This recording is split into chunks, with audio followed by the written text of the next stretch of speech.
Alors, nous sommes à notre seconde séance de novembre.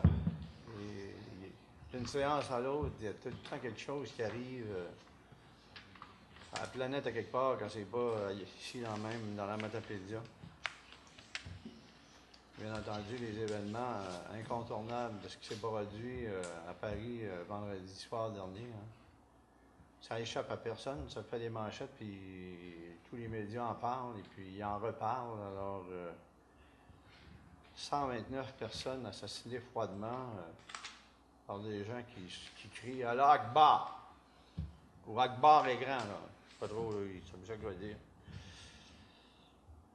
Mais toute perte de vie humaine dans des conditions qui ne sont pas naturelles, là, qui sont non choisies, c'est extrêmement malheureux. Tout juste avant, il y a eu cet avion russe qui a été... on n'a pas encore la preuve formelle, mais quelqu'un a sans doute mis une bombe à bord, 225 passagers. Un paquet de gens qui meurent à gauche et à droite, mais tout ça nous interpelle. Les Autochtones, les dames, les femmes autochtones qui ont disparu, là, qu'est-ce qu'on fait, là? Pas rien, ça s'est porté, on ne s'inquiète pas avec ça. Là. Fait que toute perte de vie humaine, là, peu importe où, là, qui est non souhaitée, désirée, parce que c'est pas la nature qui a fait son travail, parce qu'on est tous mortels. Donc, pensez pour ça. Et puis, aujourd'hui, en regardant mes courriels, je ne vais pas plus aller très loin là-dedans, parce qu'on se prépare pour la séance ce soir. J'ai retrouvé, peut-être il y en a qui l'ont vu, sans doute dans le Journal de Québec de ce samedi, ou de dimanche, mais peut-être dimanche plutôt, le décès de Jean-Yves Labonté, qu'on appelait le parrain du cyclisme au Québec, qui avait hérité de son rôle de parrain de Pierre Gagné, un homme d'Amqui, né à Amqui, un des deux frères du parc, Pierre et Maurice Gagné, et qu'on appelait le parrain parce que vraiment, il s'occupait de toute son équipe. Et quand on a parti le Grand Prix cycliste à Amqui, là, M. Jean-Yves Labonté, avec l'insistance de Pierre Gagné, il avait accepté de venir. Et quand Jean-Yves Labonté allait à quelque part avec son équipe, là, ben, ça voulait dire que c'était une compétition qui était importante. Fait que sa présence à Amqui, dès le premier Grand Prix, a donné une grande crédibilité au premier Grand Prix cyclisme matapédien. Et son équipe était encore chez nous cet été dans la vallée, l'été passé. Lui, il n'était pas là parce qu'il était déjà en problème de santé. Fait que une bonne pensée pour ce grand du cyclisme qui était venu courir à Amqui dans les courses des fins des années 50, début des années 60. Le fameux championnat de vélo sur route qui était le 15 fois le tour de la petite Gaspésie. Jean-Yves Labonté était là avec Maurice Gagné et les autres qui couraient, les autres Français, les autres coureurs. Fait que, une minute de réflexion sur ces divers événements.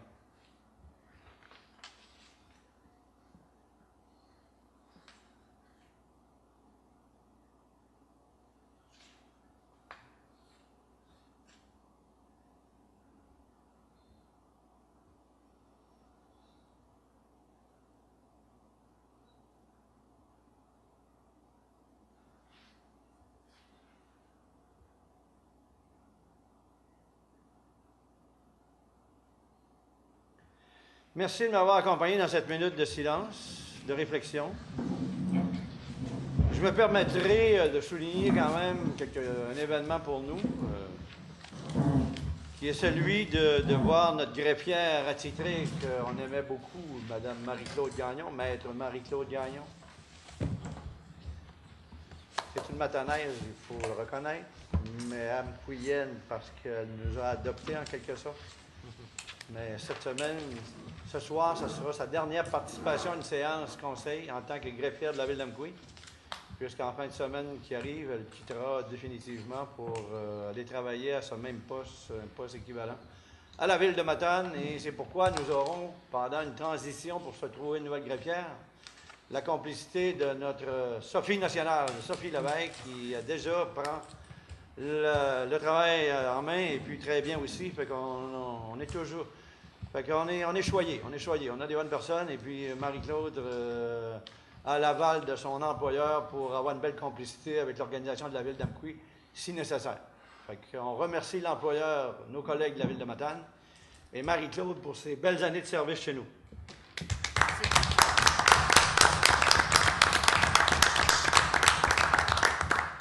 Et en même temps, on retrouve avec bonheur notre commissaire industriel attitré, Antonin, qui, après avoir été faire, je dirais pas une fausse couche, mais en tout cas,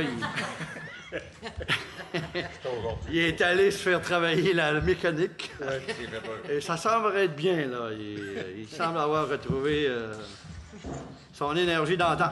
ouais. Pas si lointaine. Bienvenue, Antonin. Merci. Alors, sans plus, je prendrai une proposition pour ouvrir notre séance de ce soir. Qui propose? Monsieur Égide, vous proposez, vous êtes appuyé par Monsieur Richard. Donc, nous regardons l'ordre du jour de ce soir. En 3, le procès verbal de la séance ordinaire du 2 novembre dernier. 4, la période de questions. 5, administration générale et gestion financière, la liste des comptes au 16 novembre en 5.1. 5.2, le rapport du maire sur la situation financière. En 5.3, la dépense en immobilisation 2015 par le fonds de roulement. En 5.4, le financement et le refinancement des règlements d'emprunt 549,99, 603,04, 174,09, 184,10, 685,10, 738,13 et 772,15 pour adjudication. En 5.5, le financement et le refinancement des règlements d'emprunt 540,99, 103,04, 114,09, 184,10, 185,10, 738,13, 772,15 sur les modalités. 5.6, le Rouge FM, le plan médiatique 2016 pour acceptation. En 5.7, le lancement de l'appel d'offres sur invitation pour la fourniture de photocopieurs numériques. En 5.8, l'entente de service aux sinistrés de la Croix-Rouge canadienne. En 5.9, demande à la MRC de la Matapédia pour la quote-part relativement au volet développement économique. En 5.10, une motion de félicitations à l'occasion du congrès régional des gardes paroissiales pour les organisateurs. En 5.11, acte notarié, dossier du MTQ 6-2002-04-023 et 6-2011-04-034, désignation des signataires et acceptation des offres.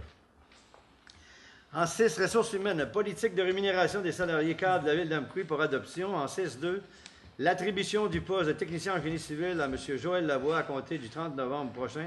En 6.3, nomination de Mme Sophie Lévesque au poste de greffière par intérim à compter du 6 novembre 2015.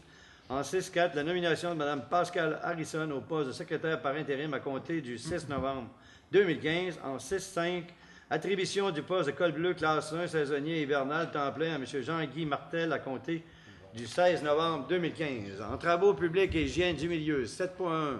Travaux de pavage et achat de béton bitumineux pour l'année 2015. Facture de l'entreprise des pavages des Monts Inc. Décompte progressif des coûts numéro 2. Avis de modification numéro 2. Décompte définitif et réception provisoire des ouvrages pour acceptation. En 8, en urbanisme et développement économique, 8.1. Demande de dérogation mineure sur le lot 3 165 389 du cadastre du Québec situé au 92 rue Saint-Jean. En 8.2, demande à la CPTAQ concernant la résidence située au 309 rang Saint-Joseph, le lot 3 414 139 du cadastre du Québec. En 8.3, règlement 783-15 qui modifie le plan d'urbanisme, règlement 611-05 pour avis de motion. En 8.4, règlement 783-15 modifiant le plan d'urbanisme, règlement 611-05 pour adoption du projet du règlement. En 8.5, règlement 784-15 qui modifie le règlement zonage 613-05 aux fins de concordance au plan d'urbanisme, règlement 611-05 pour avis de motion. En 8.6, règlement 784-15 qui modifie le règlement de zonage 613-05 aux fins de concordance au plan d'urbanisme, le règlement 611-05 adoption du projet de règlement. En 9, loisirs et culture, 9.1, construction d'une agora au parc Pierre et Maurice Gagné. Facture de l'entreprise Les Constructions Morneau Inc., le décompte progressif des coûts numéro 2 et ordre de changement numéro 2 et 3 pour acceptation. En 10, demande de dons et de commandite, 10.1, club de hockey senior, Hôtel Gagnon 2A. 10.2, maison des familles de la Matapédia pour le souper de Noël. 11, représentation, congrès et formation, 11.1. Formation pour la surfaceuse le 8 décembre 2015 à Saint-Fabien. En 12, en affaires nouvelles, 12.1, le projet Sauvé. En 13, période de questions et commentaires des citoyennes et citoyens. En 14, période de commentaires pour les élus municipaux. Et 15, levée de la séance. Quelqu'un est-il prêt à proposer cet ordre du jour? Propose. Proposé par Mme Diane, appuyé de Mme Paul. Nous sommes donc au procès verbal de la séance ordinaire du 2 novembre dernier. Vous l'avez reçu par courrier électronique. Vous en avez pris connaissance. Est-ce que tout est conforme? Et si oui, bien, je prendrai une proposition pour l'adopter.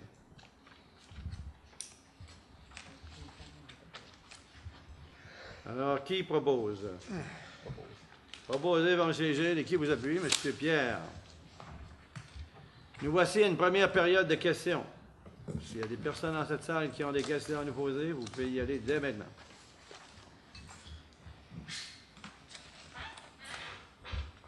Bonsoir. Bonsoir. Bonsoir, madame. On croit savoir que vous êtes Mme Isabelle Paquin, n'est-ce pas? Oui. Pour le bénéfice des auditeurs C'est et bien moi. téléspectateurs. Excusez mon habillement, encore une fois, que chaque fois que je viens à la séance du conseil, je reviens d'un entraînement, fait que je suis pas dans mes plus beaux apparats, mais c'est pas ça qui est important.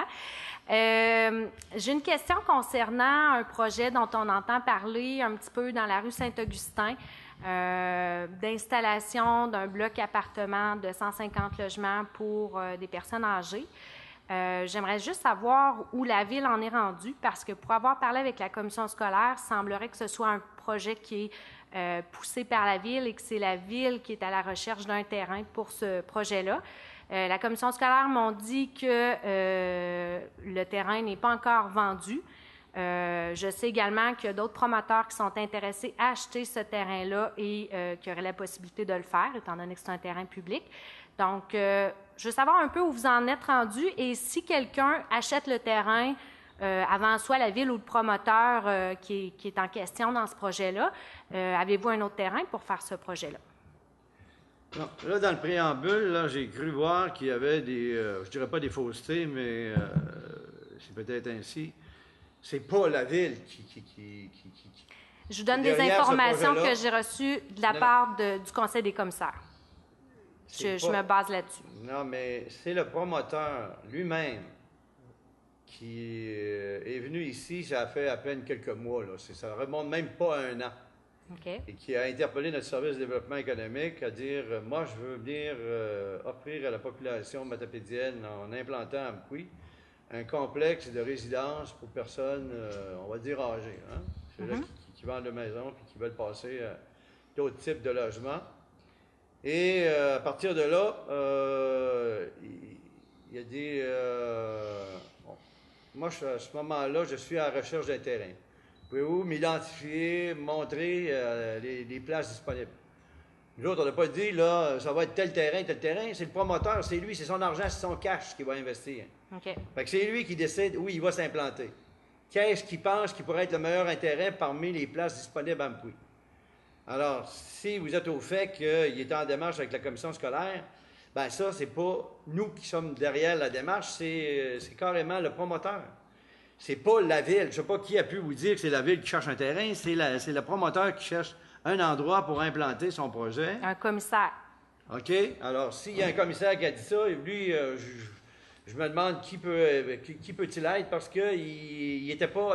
Je n'ai pas vu aucun commissaire participer aux rencontres entre le promoteur et la Ville. Alors, je vais reformuler ma question. Est-ce que le seul terrain que vous avez mis à la disposition ou que vous avez suggéré au promoteur est celui de la commission scolaire ou il y a d'autres terrains en question? Même le promoteur, actuellement, je suis au fait qu'il reçoit des téléphones de gens dans différents créneaux de la Ville. Je ne sais même pas c'est qui, là, mais je sais qu'il y a des familles, il nous l'a dit. Donc, la Ville reçoit des appels de gens qui sont propriétaires de terrains en différents endroits dans la Ville et qui nous offrent leur terrain. Et nous, on n'est absolument pas entre le promoteur et les gens qui ont des terrains pour les vendre. Okay. On n'est absolument pas en mode d'agir en tant que négociateur ou intermédiaire entre le promoteur et la commission scolaire ou qui que ce soit d'autre. Okay. Alors là, il n'y a rien de concret. Il se fait offrir des terrains, il peut être n'importe où, et c'est lui qui décide. Le jour où il va nous interpeller, qu'il va s'emmener ici au service d'urbanisme avec une demande officielle, comme quoi il veut faire un projet parce qu'il a acquis un terrain, et là, on va le traiter. Mais là, actuellement, on ne peut même pas le traiter comme étant un projet concret, là, puisqu'il n'y a aucune demande officielle de la part de ce promoteur avec une demande officielle d'un permis à construire sur un terrain X qu'il aurait acquis. Alors, tout est actuellement en mode comment dire, je dirais virtuel presque, mais c'est quand même sérieux. C'est un promoteur sérieux. Puis je pense que la population d'Amkoui, là, il n'y a pas un membre du conseil ici, puis il n'y a pas une personne assise à la table des permanents là, qui n'ont pas eu des contacts avec des gens qui les interpellent. Est-ce que la Ville, vous allez avoir de l'hébergement à nous offrir? Parce que moi, là, dans X temps, là, je vends ma maison, puis s'il n'y a pas de place comme ça, je m'en vais. Ouais, puis là, quand ils s'en vont, là, ils ne s'arrêtent même pas à Rimouski. Il y en a qui sont déjà rendus à Rimouski, qu'on a vu qui étaient à Amkoui, là. Mais là, ils sautent direct, ils s'en vont à Québec. Alors là, c'est pas juste des pertes de citoyens qui payent des taxes, c'est des pertes de consommateurs et de consommatrices. Ça fait que, oui, la communauté d'Amqui est en situation de vouloir accueillir un promoteur avec un sérieux, qui a les moyens de ses projets, puis de concrétiser un projet. Mais là, les options, c'est lui qui les a entre les mains. Nous, là, on est, en tant que ville, on est là pour gérer l'arrivée de peu importe le projet ou l'entreprise ou le promoteur, mais les démarches doivent être formalisées par des demandes concrètes. Et là, on n'a pas de demande concrète de la part de ce promoteur-là pour dire, moi, là, je veux réaliser un projet de cette envergure que vous avez mentionné à tel endroit. Alors, si c'est sur un terrain de la commission scolaire, là, on n'est pas dans le secret des dieux avec la commission scolaire puis le monsieur parce que c'est un projet qui est privé. Alors, on peut pas... Le jour où on sera interpellé, là, on aura l'obligation d'informer la population en dire le promoteur veut s'implanter là. Est-ce que nos règlements d'urbanisme prévoient une construction de ce type à cet endroit-là? Si elle ne prévoit pas, tout de suite, ça va faire enclencher une démarche de changement de règlement de zonage. Et ça, comme vous le savez, changement de règlement de zonage, c'est fait au su et au vu du public. Et c'est affiché dans les médias. Il y a tout un processus qui est prévu par la loi. Et les gens peuvent se manifester. J'avais été ici quand la démarche a été faite par un promoteur qui voulait qu'on change nos règlements de zonage pour implanter une station de service non loin de nos puits artésiens. Alors, vous avez pu voir comment les citoyens ont pu se manifester. C'est très démocratique. Les gens peuvent faire... Alors, si on se retrouve dans une situation où, par rapport à l'endroit qui sera finalement choisi par ce promoteur-là, qu'il y a des citoyens qui veulent se manifester, ça sera leur droit, la loi le permet. Et là, à ce moment-là, on sera prêt à entendre et à vivre le processus avec nos citoyens, bien entendu, on les respectera d'après ce que prévoit la loi. Mais vous savez, comme moi, M. Ruet, vous voulez attirer le promoteur, puis le bien fondé de ce projet-là, c'est pas là-dessus que je veux m'assiner avec vous. Je suis d'accord avec vous que ça prend ce type de logement-là à Amqui. Par contre, vous savez très bien que si vous voulez l'attirer, puis qu'il y a quelqu'un d'autre qui achète le terrain avant le promoteur qui est en question dans le projet ici, j'imagine que si vous voulez avoir le projet, vous avez d'autres terrains sur la table pour vous assurer que le projet vienne à Amqui. Pas nous autres qui avons des terrains. On n'a pas à vendre. On a des terrains dans le parc industriel. Vous avez dit que vous avez montré aux promoteurs des potentiels terrains. On a montré des endroits où, par rapport à nos règlements d'urbanisme, ça pourrait peut-être être faisable, fait qu'il y a plus qu'un endroit. Il n'y a pas juste les règlements d'urbanisme là-dedans. Là. Il faut tenir compte des services. L'eau. Est-ce qu'on va être à même de fournir une pression d'eau suffisante et en quantité à l'endroit où il voudra choisir? Il faut quand même qu'on soit disponible pour répondre à ce type de questions-là qui lui sont posées par ses propres professionnels, architectes, ingénieurs dans son dossier. Alors, c'est des démarchages qui se font et nous, on veut répondre aux attentes de la population d'Amqui qui souhaite voir un projet comme ça. Et les promoteurs qui courent avec des argents et avec des moyens pour venir faire des projets à Amqui, ça ne court pas les rues. Et on est très chanceux d'en avoir un sérieux. Et c'est même pas nous qui avons couru après. Il s'est amené à la ville, paf, il a fait un téléphone, il a dit « On veut vous rencontrer, on aurait quelque chose à vous parler ». Ça a commencé comme ça. Alors, il faut qu'on comprenne. Mais ma question est simple. Il y a plus qu'un endroit, dites oui ou non? Il y a plus qu'un endroit que le promoteur regarde. Bien, il y en a qui pensent qu'il y a plus qu'un endroit. Il y en a qui ont des terrains puis ils se disent « Pourquoi ils n'achèteraient pas mon terrain pour faire ça? » Mais ce n'est pas nécessairement tous les terrains qui peuvent répondre aux critères que le promoteur a. Alors, c'est au promoteur à décider à quel endroit il veut se construire. On n'a pas à y dicter ça. Si lui se propose d'aller à tel endroit, puis qu'il réussit à conclure une transaction pour acquérir un terrain, puis qu'on lui dit, normalement, il faut que tu t'attendes avant d'acquérir, tu pourrais peut-être prévoir que tu pourrais le mettre ton acquisition conditionnelle, c'est des choses qu'on peut quand même souligner. Si c'est une zone où les règlements d'urbanisme ne le permettent pas, il faudrait quand même peut-être avoir la sagesse de dire je serai acquéreur à la condition que les conditions primales soient respectées, à savoir qu'un règlement de zonage qui puisse le permettre puisse être entériné par la ville au sens large. D'accord. En terminant, je veux juste dire, vous avez parlé des attentes de la ville d'Amqui. C'est sûr qu'une partie de la ville d'Amqui ont des attentes pour avoir ce type de logement-là, j'en conviens. Puis je suis certaine qu'il y a plein d'endroits à Amqui où on pourrait accueillir ce type de logement-là. Je veux juste vous rappeler qu'il y a également des gens à Amqui qui ont des attentes aussi pour qu'il y ait de la place pour tout le monde. Actuellement, peut-être que vous devriez avoir une petite conversation avec les gens de la commission scolaire parce que ce qui est véhiculé, c'est qu'on voudrait enlever un terrain de soccer ou telle chose pour construire ce type de logement-là. Ça n'envoie pas un très bon message aux citoyens d'Amqui. Pardon, je veux juste terminer, M. Ruet. Ça n'envoie pas un très bon message aux citoyens d'Amqui qui paient déjà des taxes, qui veulent rester ici, qui ont des familles et qui font aussi partie de la ville d'Amqui. C'est sûr que la population est vieillissante, mais si on veut attirer des jeunes à Amqui, ça prend aussi des terrains de soccer puis d'autres types d'infrastructures. Ça prend un équilibre. Donc, je veux juste vous faire part de ces attentes-là. Puis, en terminant, ben c'est ça. Je pense qu'il faut être transparent aussi avec la population. Ah, transparent, oui, j'en conviens. Et on essaye d'être transparent au maximum de ce que peut nous permettre la loi et les règles de rapport avec des promoteurs. Il y a quand même des zones qui sont grises dans le sens que quand on travaille, là, je pense bien que tous les promoteurs, là, quand ils sont en mode de monter un projet, avant même qu'il soit confirmé, là, ben, c'est leur projet, eux autres. Là. Ils demandent quand même la discrétion des gens avec lesquels ils travaillent. Si c'est la ville, il faut avoir une discrétion, aller jusqu'à un point où, à ce moment-là, la loi nous oblige de mettre les informations sur la table. Mais, à ce moment-ci, la loi ne nous oblige pas à mettre l'information sur la table. C'est un projet privé. Je suis d'accord. Je veux juste vous dire en terminant aussi que ce type de promoteur-là peut aussi avoir des conséquences sur d'autres petites résidences qui sont déjà en place. Dans le cas de Matane, par exemple, prenons cet exemple-là, un gros promoteur qui arrive avec un projet comme ça, dans le cas de Matane, ça a causé des faillites et même le marché immobilier planté. Fait que ça aussi, c'est des conséquences pour les citoyens qui paient déjà des taxes qui sont là. Fait que je ne veux pas vous faire la morale, je veux juste vous amener des attentes de la part de la citoyenne que je suis, puis vous rappeler qu'il y a un juste équilibre aussi à atteindre là-dedans. Ah, c'est sûr. Moi, là, depuis que je suis ici, là, ça fait quand même quelques années, là, c'est rare que j'ai vu un projet là, où il n'y a personne qui se n'est pas amené au micro pour nous dire que de faire attention à ci ou à ça. OK? C'est tout à fait normal. Alors, il n'y a pas un projet où... Puis de l'autre côté, on a des pressions des gens qui disent, là, il faut que la ville se développe, il faut que vous améliorez ci, il faut que vous améliorez ça, il ne faut pas que vous montiez les taxes. En tout cas, on nous met dans des contraintes. Gérer le bien public, le bien commun aujourd'hui, là, il faut quasiment être des magiciens diplômés. C'est ça, mais malheureusement, il n'y a pas aucune école pour nous donner ces trucs-là. Ils enseignent ça à certains comme Mesmer et d'autres. Là. Mais moi, je n'ai pas eu d'école où on pouvait m'enseigner la magie d'être maire. Mais je comprends vos préoccupations.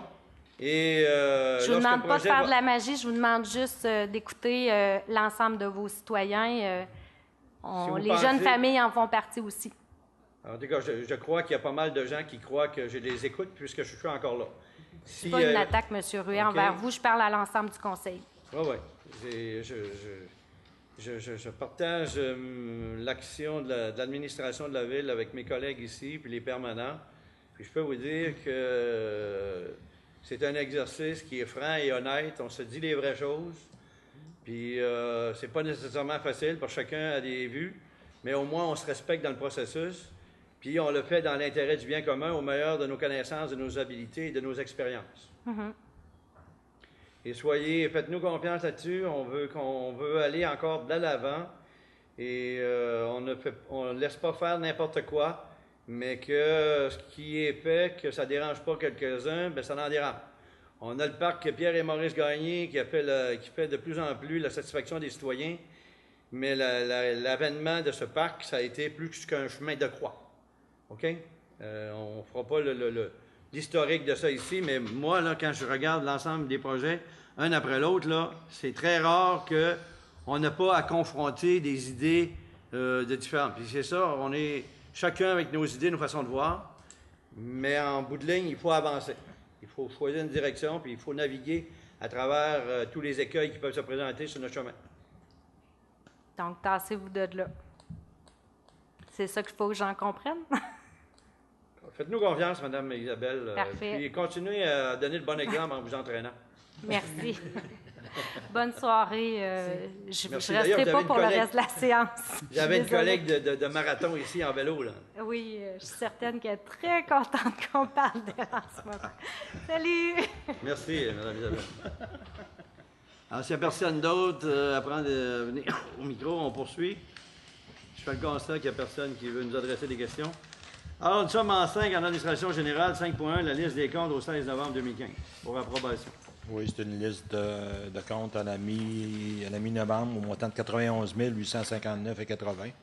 Bon, en fait, c'est plus de dépenses de fonctionnement, sauf la réfection de la route fournie, c'est le gravier, là, c'est la finition des travaux. 21 606,16.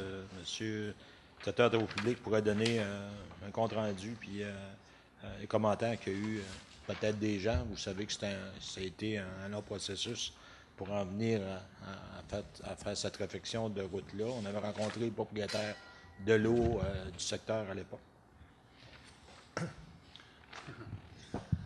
Oui, bien c'est ça. C'est suite à ce qu'on avait gagné à la loto, la route Fournier.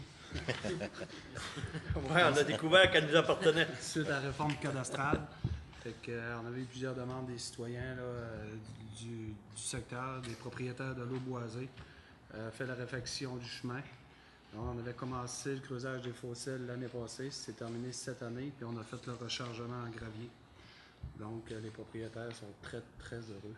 Ça a fait un beau chemin. On ne devrait pas retoucher. J'ai pas passé encore dernièrement par le bout qui nous appartient et qu'on a refait. Ouais. Mais j'ai comme le sentiment que c'est plus beau que ce qu'il y a plus loin. C'est semblable. Ouais. OK. Donc, nos gens sont contents et puis on a fait nos devoirs. Merci. Poursuivez, M. Noël. Oui, si vous avez des questions, en fait, ça s'arrête là pour ma présentation. Questions sur cette liste de comptes? Je vois aucune question. Est-ce que quelqu'un est prêt à en faire la proposition? Proposé M. Normand et appuyé de M. Richard. 5.2, le rapport du maire sur la situation financière. Comme à chaque année. C'est présenté avant qu'on arrive à déposer le budget de l'année qui suit. Alors, la présente année financière qui s'est terminée en vertu des dispositions de la loi sur les cités et villes. Je vous ferai part de quelques commentaires sur les résultats des dernières années d'état financier arrêtés au 31 décembre 2014 et du rapport de nos vérificateurs qui les accompagnent. De plus, je vous donne quelques indications préliminaires sur le déroulement de l'exercice financier en cours et certaines indications générales sur le prochain budget pour l'année 2016 ainsi que sur le programme triennal, lesquels seront déposés au Conseil lors de notre séance du 21 décembre prochain. Le rapport financier au 31 décembre 2014, les états et activités financières concernant le budget d'opération. Pour l'année financière se terminant le 31 décembre 2014, le résultat net des opérations démontre un léger déficit de 78 429. Les recettes se sont élevées à 9 058 595 alors que les dépenses et affectations étaient de 9 137 024. Le résultat reflète un écart défavorable de moins de 1 % des dépenses totales. Le surplus libre accumulé de la municipalité au 31 décembre 2014 s'élève quant à lui à 621 299 $, soit 6,9 % des opérations budgétaires de l'année 2015. L'actif de la Ville au 31 décembre 2014 est de 30,5 millions de dollars et la valeur du passif s'élève à 9,5 millions. Ce qui fait que l'avoir net des contribuables d'Amqui représente la différence, soit 21 millions de dollars. La dette à long terme à la charge de la municipalité au 31 décembre 2014 est de 6 208 921 $ et celle-ci représente 23 % de la valeur des immobilisations amorties, alors que la dette à la charge du gouvernement du Québec totalise 1 179 279. Il va de soi que tous les travaux réalisés ces dernières années, tels que sur l'ensemble de notre réseau routier, de même que les rénovations importantes effectuées à certaines de nos immeubles, ont un lien direct avec notre dette à long terme. Même si les dits travaux ont été très largement subventionnés, la Ville d'Amqui devait y ajouter pour chacun de ceux-ci une contribution plus ou moins importante, aucun projet n'étant subventionné à 100 %. De par sa nature, la dette à long terme est engendrée par la capitalisation à long terme pour des bâtiments, des travaux municipaux, des équipements et de la machinerie, pour lesquels les déboursés sont trop importants pour être réalisés à l'intérieur de nos budgets d'opération annuels.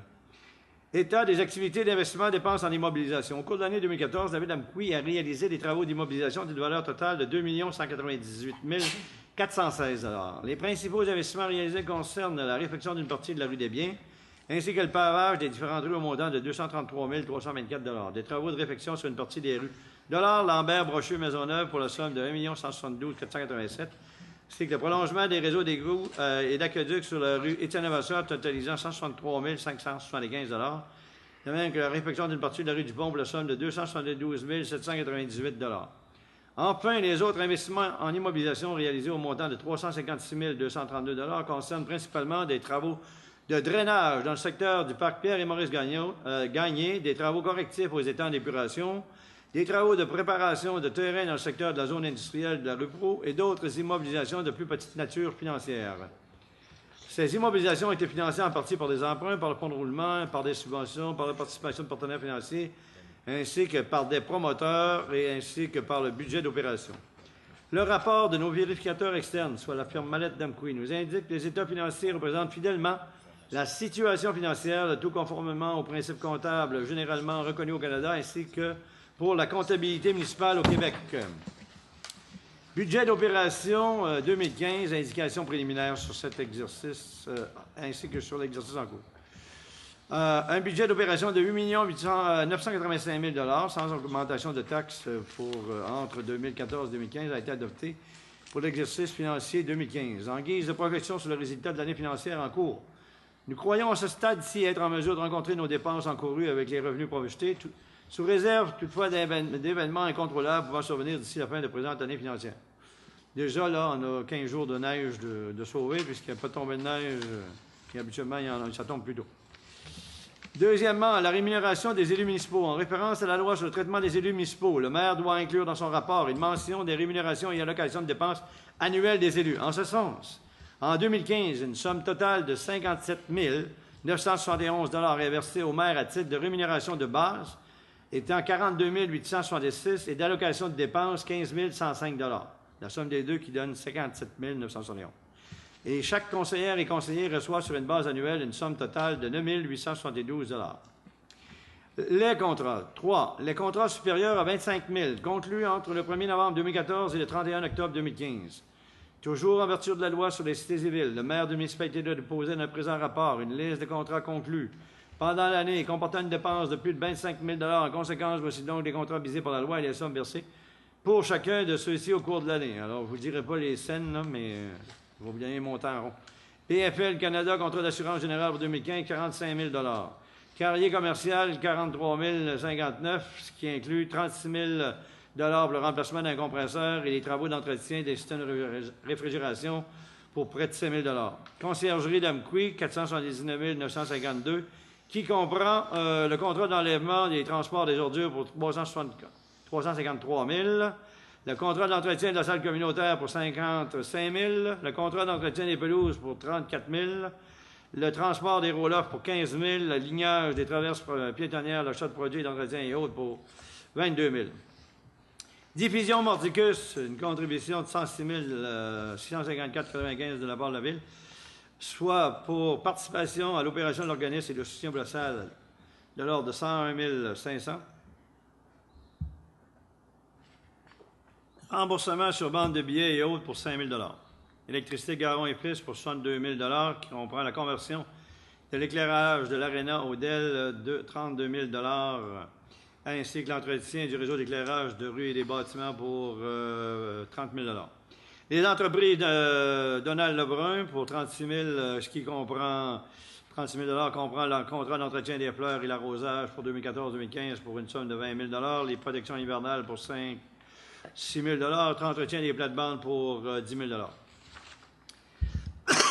Équipement Sigma et pièces pour entretien de la machinerie pour 54 000 Groupe Plomberie Osley, achat de matériel aquatique et d'égout pour 28 000 Groupe Le Chasseur limité pour pavage de rue et achat d'asphalte à l'automne pour 92 000 Avec l'Hydro-Québec,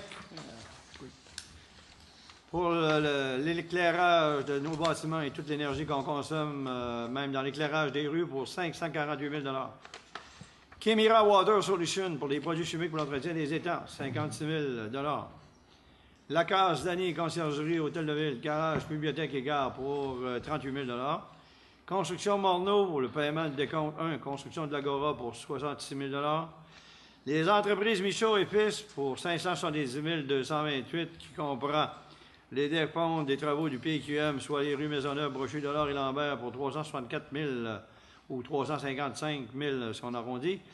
Et les travaux correctifs aux équipements d'assainissement pour 36 000 le prolongement réseau Aqueduc et égouts pour le raccordement de la concession Porte pour 30 000 la travaux d'aménagement de terrain en zone industrielle sur la rue Brou pour 44 000 abrasif pour les chemins pour 30 000 et l'achat de pierres et sable et gravier pour 46 000 la réparation réseau d'Aqueduc et d'égouts pour 28 000 plus d'un demi-million, en fait, avec les entreprises Michaud. Les excavations Léon Chouinard limité, la réfection de la rue du Pont, pour 92 ou 93 000 si on arrondit. Maurice Bélanger, paysagiste, pour 49 000 incluant le contrat d'entretien des plantations des herbages et l'horticulteur pour 43 000 la pose de bordure de rue et autres pour 6 000 le ministère des Finances, les coûts des services de la Sûreté du Québec. Ensemble, on paie à la Sûreté pour la Sûreté du Québec 604 000 ou disons 605 000 Avec la MRC, on en a pour 1 million près de 700 000, 1 million près de 700 000 en quote-part, ce qui comprend le service d'incendie pour 380 000, le service d'évaluation géométrique pour 166 000, la législation fonctionnement du Conseil des maires pour 65 000, la gestion financière de la MRC pour 38 000, le service de développement économique pour 107 000, l'exploitation de l'écosite au rang Saint-Paul pour 130 000, le centre de récupération de la métisse, les bacs bleus là, pour 64 000, la question des matières résiduelles, les bacs verts et les bacs bruns, 366 000 ou 377 000 si on arrondit, transport adapté de la caravelle et transport collectif, 22 000, service de génie de la Matapédia, 14 000, l'inforoute, 19 000, gestion des cours d'eau pour 3 000, la route verte pour 23 000, le parc régional de Val-d'Irène pour 11 000, l'aménagement et l'urbanisme et le PDZA pour 23 000,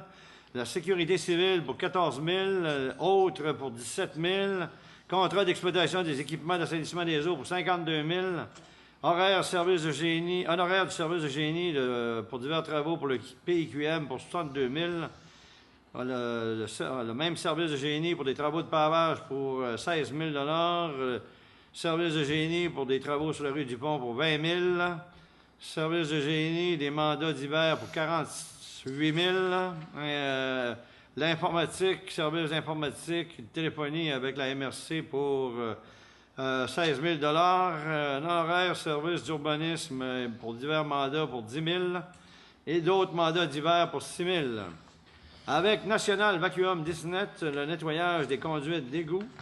Ceux-là qui aiment à pas laisser aller le feuille d'un bouche d'égout et toutes sortes de cochonneries, là, ben, vous nous aider à avoir une facture de 30 000 avec Vacuum National Vacuum Disnet. Offre municipale d'habitation d'Amqui, participation 2015 au fonctionnement de l'organisme pour 86 000 Pavage des monts, pavage des rues de la ville et l'achat d'asphalte à la tonne pour 160 000 ou 161 000, on arrondit. Pétrole Air Turmel pour de l'essence diesel pour faire fonctionner nos différents équipements lourds pour 135 000 PG Solutions, contrat de soutien technique des logiciels municipaux, 31 000 Pièces de taux CarQuest Amqui pour des pièces et de l'entretien de machinerie, 28 000 Select Hotel Amqui, subvention pour la rénovation du bâtiment commercial, parce qu'on a des crédits de taxes, on a un programme pour aider nos entreprises dans une certaine zone, bénéficier d'aide, alors pour 27 000 ce qui signifie quand même que l'investissement du Select Hotel était très important. Sodam, pour fonctionnement, 48 900 dont le transfert de budget opérationnel pour 2014-2015 de 30 000 ainsi que le budget pour la brigade scolaire, puisque les brigadiers scolaires Amqui, leur rémunération passe par la Sodam. Il y en a pour 18 900 L'Union des municipalités du Québec pour 31 920 Franchise regroupée en assurance générale pour 19 680 La cotisation fait partie de l'Union des municipalités du Québec pour 8 500 Frais de gestion mutuelle et incendie et sécurité au travail pour 2 400 et les frais de gestion pour l'achat regroupé et autres pour 1 000 et un peu plus. Bon. Opération budgétaire pour l'exercice 2016. Activité financière. Au niveau financier, le conseil municipal doit tenir compte de plusieurs paramètres dans l'établissement de son prochain budget. Le contrôle des dépenses d'opérations de la municipalité, il demeure. Il demeurera une préoccupation constante de la part de l'administration. Nous espérons être en mesure de rencontrer la croissance récurrente de certaines dépenses, telles que les frais de financement, la masse salariale, les coûts énergétiques et autres, qui montent, hein, veut pas, l'indexation, par des revenus additionnels de fonctionnement. Rappelons qu'en 2014 et 2015, la ville d'Amqui a été victime d'un manque à gagner cumulatif de la part du gouvernement du Québec d'une somme totale de 345 000 $, suite à différentes modifications dans le régime financier du fameux pacte fiscal municipal. Ce n'est pas un pacte qui nous apporte du bienfait, c'est un pacte qui nous serre la gorge de 345 000 $. Considérant qu'il n'y a pas d'argent neuf transféré aux municipalités, dont à la ville d'Amqui pour 2016, cette situation devient de plus en plus problématique, considérant que notre marge de manœuvre est pratiquement inexistante. Nous ne ménagerons pas nos efforts dans ces circonstances hors de notre contrôle afin de trouver des solutions de redressement. On doit faire avec, on doit faire des budgets équilibrés. On a une loi qui nous l'oblige. Pas juste Amqui, toutes les municipalités et villes du Québec sont tenues de le faire. Enfin, la valeur des permis de construction et de rénovation émis générera sans doute des revenus additionnels de taxes. Nous travaillons consciencieusement dans l'objectif commun de minimiser l'impact sur le compte de taxes de nos concitoyens et concitoyennes pour la prochaine année. Activités d'investissement. Plusieurs autres dossiers nécessitant des investissements sont également à l'étude. Conseil municipal surveille étroitement l'impact financier de l'ensemble des projets majeurs qui devront être réalisés au cours des prochaines années. Le Conseil municipal sait pertinemment que des investissements majeurs sont requis, notamment pour redresser l'état de la majorité des routes rurales, de plusieurs rues urbaines. Le garage municipal, de même que l'hôtel de ville, ont aussi besoin d'investissements très importants. Nous devons aussi planifier et prioriser nos investissements afin de bien contrôler notre dette, afin d'éviter une augmentation, autant que faire se peut, du compte de taxes dans la mesure du possible et donc tout en maintenant la qualité de nos équipements et infrastructures. En conclusion, votre conseil municipal est présentement là pour élaborer le budget 2016. On aura d'ailleurs une autre réunion de travail demain soir. Et le programme triennal des dépenses en immobilisation qui l'accompagnera. Nous désirons continuer à offrir des services municipaux de très bonne qualité, au meilleur coût possible, et contribuer ainsi à améliorer la qualité de vie de tous les citoyennes et citoyens d'Amqui, afin de faire dans notre ville un milieu de vie dont la qualité est et sera de plus en plus recherchée. Plusieurs dossiers préoccupent l'administration municipale et nous aurons l'occasion de nous entretenir de ceux-ci lors de la présentation des prochaines prévisions budgétaires. Nous invitons donc nos citoyens et citoyennes à venir nous voir à l'hôtel de ville en très grand nombre, à la salle Gérard Dubé, cette salle ici, ce lundi, le 21 décembre prochain, au cours de laquelle nous déposerons pour adoption le budget de l'année financière 2016, ainsi que notre programme triennal de dépenses en immobilisation. Hors de cette séance, une période de questions est toujours réservée aux citoyennes et citoyens d'Amqui qui voudront bien nous interpeller pour obtenir plus d'informations sur différents éléments de ce prochain budget 2016. Alors, exercice du rapport du maire est terminé.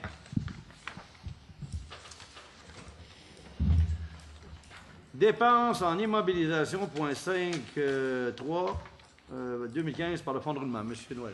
Oui, il s'agit d'un geste administratif où la Ville doit, où elle va consacrer ou elle va utiliser 200 000 $ de son fonds de roulement pour l'acquisition de dépenses d'immobilisation. Déjà, il y a eu des résolutions de passé concernant le pavage de rue et l'achat de douches oculaires qui étaient passées à la dernière réunion.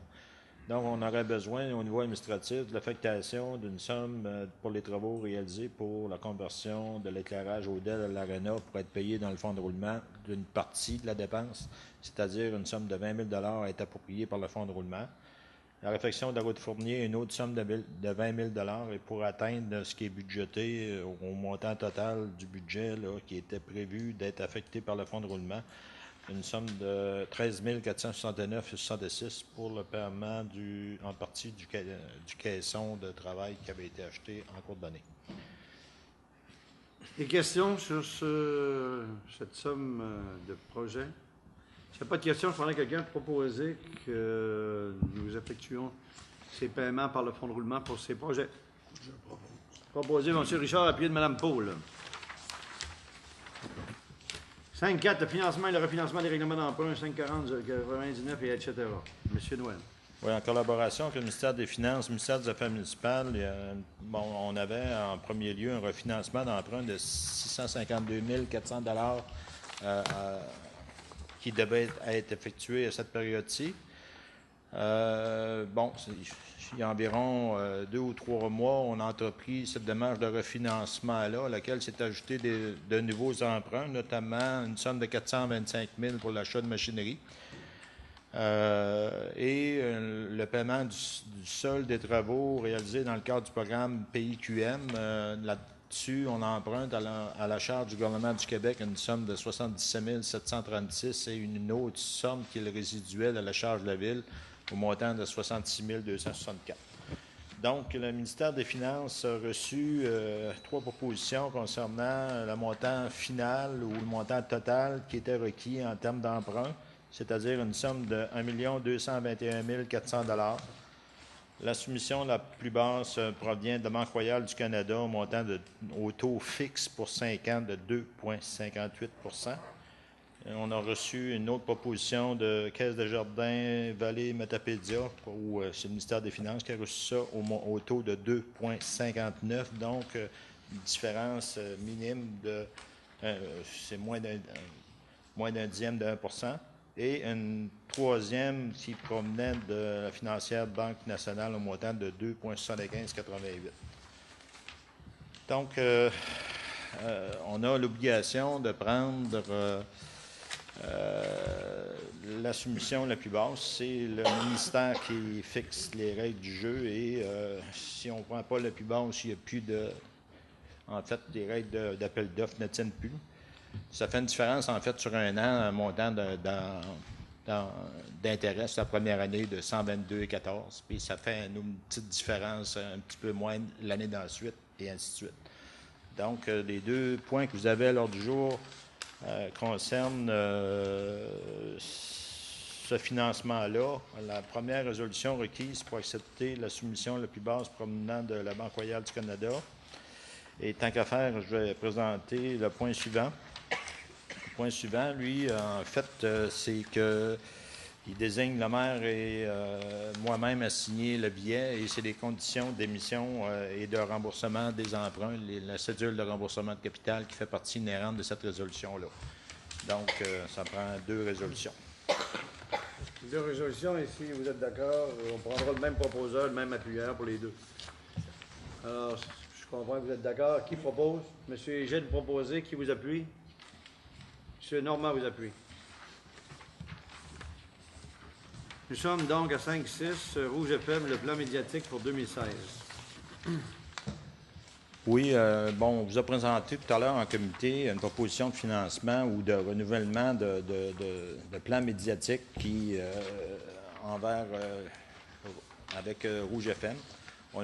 On avait un coût avant taxe de 8 290 en 2015 et il y a 2 propositions pour 2016, une à 8 300 et l'autre à 8 302, faisant suite à la discussion qu'on a eue en comité.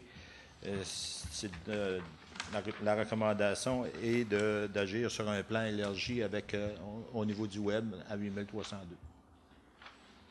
Si ça vous convient, que quelqu'un prenne en faire la proposition.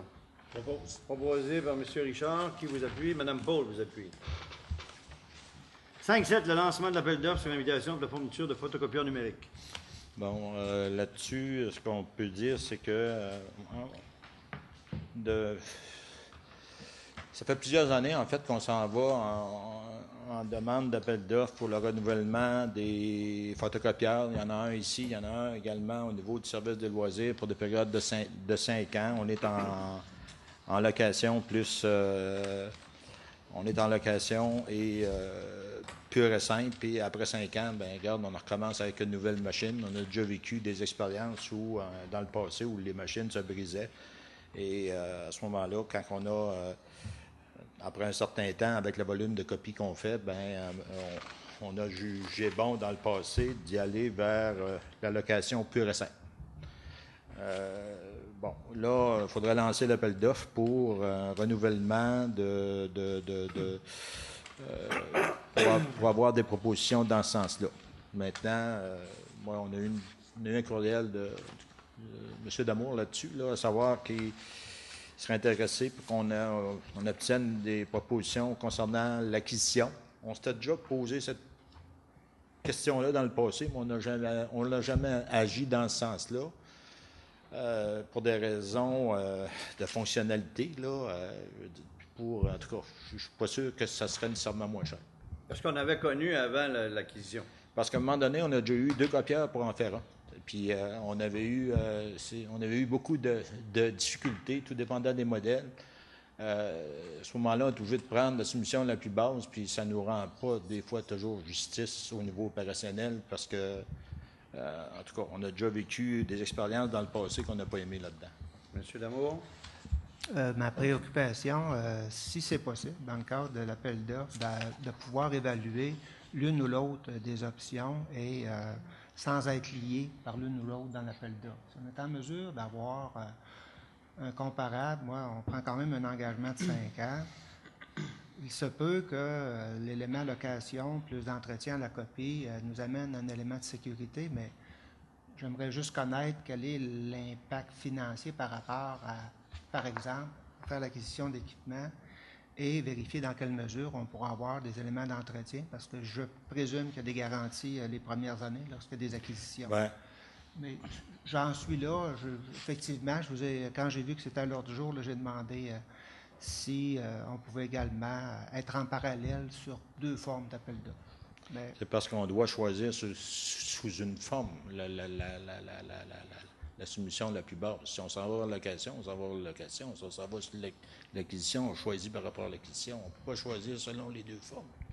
Mais ma question est justement celle-là. Est-ce qu'il est possible d'aller en appel d'offres et de retenir l'une ou l'autre, c'est-à-dire la meilleure proposition en location ou la meilleure proposition en location? Mais quand on va aller en appel d'offres, je présume qu'on peut, en fonction des coûts, en fonction de l'analyse des coûts, décider quelle option on veut retenir. Là. Je comprends que si on va en appel d'offres sur location, on va retenir, on va avoir l'obligation de retenir le plus bas soumissionnaire, mais est-ce que si on lance un appel d'offres en indiquant que la Ville d'Amqui se garde le droit de retenir l'une ou l'autre des options? C'était là mon intervention. Je ne sais pas, on va faire vérifier légalement si on peut agir au niveau des deux options, parce que je ne sais pas.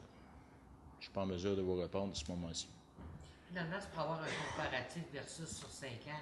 Oui, mais c'est parce que, oui, on peut avoir un coût à l'heure pour la réparer, puis si on fait l'acquisition de la machine, puis un coût à l'heure, ça ne te dira pas combien de temps dans 5 ans que le gars va venir changer des pièces au niveau du copieur, puis combien de pièces, combien ça va te coûter.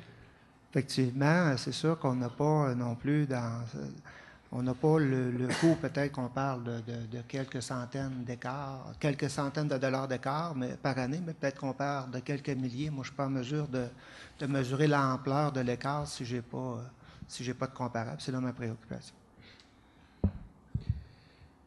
Bien, en tout cas. Est-ce qu'il y a urgence, M. Noël? Bien, c'est que là, nous autres, on doit faut aller en appel d'offres et la date de fin de contrat, c'est le 3 février. Là. En tout cas, faut monter en appel. OK, il faut aller en appel d'offres parce que si on vérifie, si on est à même, si on aurait la possibilité de faire ce que M. Damour demande, est-ce qu'on peut reporter ça à la première séance de décembre? Bien, on peut en discuter aussi. Je ne sais pas ce que M. Gagnon en pense à ce moment où on se parle. Mais moi, Monsieur Noël, je peux faire la proposition. C'est-à-dire que si, dans le fond, on a l'obligation, je pense que moi, je comprends là, que vous en faites la recommandation, puis je vous fais confiance là-dessus, là, que c'est la meilleure option. Mais si on n'a pas d'obligation légale, donc on pourrait peut-être avoir quand même la résolution ce soir pour aller en renouvellement de location si on est lié par une orientation ou l'autre. Mais si on n'est pas lié, j'aimerais qu'on puisse quand même faire la démarche parallèle. Je ne sais pas si je m'exprime bien, là, mais qu'on prenne une décision ce soir. C'est-à-dire que si on ne peut pas aller dans les 2 orientations, bien qu'on aille en location, mais je comprends que c'est votre recommandation, puis je respecte là. Mais si on était capable également d'avoir une démarche qui nous permettrait d'arriver avec une décision en ayant un comparable là, des taux de 2016, ce serait bien. Okay. Bon. Est-ce qu'on est en mode d'aller de l'avant ou on reporte au début décembre? Moi, je le dis, là, si légalement, on n'a pas besoin de revenir en séance là-dessus, si Mme Préfière confirme qu'on peut aller en un ou l'autre, je souhaiterais qu'on puisse y aller. Si on ne peut pas, on va aller en location. On n'a pas à reporter à l'autre séance. Si, on va lancer l'appel d'offres. On va lancer l'appel d'offres sur l'une ou l'autre ou les deux options ensemble. En tout cas, on va voir ce qu'on peut aller... on va voir jusqu'où on peut aller. Ce qui est difficile d'évaluer, c'est l'acquisition, le nombre de bruits que tu vas avoir quand tu vas arriver pour comparer la location et l'achat. Mais je pense que le nombre de bruits, mais si on s'en va vers l'achat, il y a quelque chose d'entretien qui va avec, un contrat d'entretien qui va avec. Ça fait que tout va ensemble. Oui, il y a un contrat d'entretien sur la location aussi. Ben oui, je comprends, mais c'est ça. OK, là, est-ce qu'on est en mode de passer une résolution qui dit qu'on va en appel d'offres sur les deux options? Si on peut. C'est légal. Si c'est légal, il faut mettre ça dans la résolution. Ben, si c'est légal, on y va. Si c'est pas légal, qu'est-ce qu'on fait? On C'est retient pas la légal, location. On retient la proposition. La proposition originale, c'est d'aller en appel d'offres sur invitation pour de la location. OK, est-ce qu'il est possible de rédiger une résolution avec ça? Oui. Alors, qui est prêt à faire la proposition? M. Pierre, qui vous appuie? M. Normand vous appuie? Pourrais-tu poser une question sur ce point-là, M. le maire? Allez-y. Présentement, les équipements qu'on loue après 5 ans, est-ce qu'ils nous appartiennent? Ben non, c'est loué. Tu s'en vas avec, puis tu finis là. OK. D'abord pour la réponse. Pas d'autres questions? 5.7, bon, c'était ça. Et 5.8, entente de service aux sinistrés avec la Croix-Rouge canadienne. Tu vas-tu, Marie-Claude, ou... Essentiellement, c'est l'entente habituelle qu'on passe à chaque année avec la Croix-Rouge. Là. Ça concerne l'entente des services aux sinistrés. Je ne vous ferai pas la lecture de toute l'entente, là, mais essentiellement, c'est une entente qui est renouvelable pour une période de 3 ans comptée de la présente résolution. Donc, vous avez le texte entre les mains. C'est la même entente que les autres années. Donc, c'est purement administratif, là, la résolution, et c'est pour signer autoriser M. le maire et M. Fournier, Noël Fournier, à signer la dite entente. Est-ce que il y a quelque chose à noter dû au fait que le plan de mesures d'urgence de la Ville, c'est maintenant un plan de mesures d'urgence à l'échelle de la Matapédia? Ça concerne plus les services, là. Les services à être rendus par la Croix-Rouge, où on a une contribution en 2015-2016 à 15 sous per capita et une obligation de 16 sous per capita pour les 2 autres années subséquentes. Et si vous n'avez plus connaissance, là, ça concerne entre autres là, le matériel et les autres services qui peuvent être rendus par la Croix-Rouge directement à la Ville d'Amqui pour un sinistre qui arrivera à l'intérieur de la Ville d'Amqui. J'imagine qu'ils sont informés que désormais, la Ville d'Amqui n'a plus son plan de mesures d'urgence pour elle-même. Elle a un plan de d'urgence dans un processus où tout ça a été regroupé. Oui, mais lorsqu'on veut, par exemple, offrir de l'hébergement au niveau local, bien, ça nous prend une entente. Mais j'imagine qu'eux autres savent que c'est ça, qu'on n'est plus sur le mode, là, que c'est le plan de mesures d'urgence de la Ville, que c'est un plan de mesures d'urgence maintenant regroupé à l'échelle de la MRC qu'on a, là. Je veux juste m'assurer qu'ils sont au fait de ça, là. Parce que quand ça démarre ici, dans le plan de mesures d'urgence, quand c'était la Ville, on avait un organigramme où telle personne était affectée à la fin, à la fin, à la fin. Maintenant, quand on est en MRC, là, c'est plus le monde de la Ville qui sont là-dedans, là. C'est la MRC qui prend ça en charge. Mais ces plans d'intervention-là doivent être communiqués aux premiers répondants. Donc, officiellement, en principe, la Croix-Rouge a déjà ce plan-là qui a été transmis par le service incendie qui s'en occupe. OK. En principe, ils l'ont, mais je n'ai pas vu que c'était indiqué là-dedans qu'ils savaient, là. Je veux juste m'assurer qu'on est clair, là, puis qu'ils n'arrivent pas après. Bien, on n'a pas été informé de ça, là.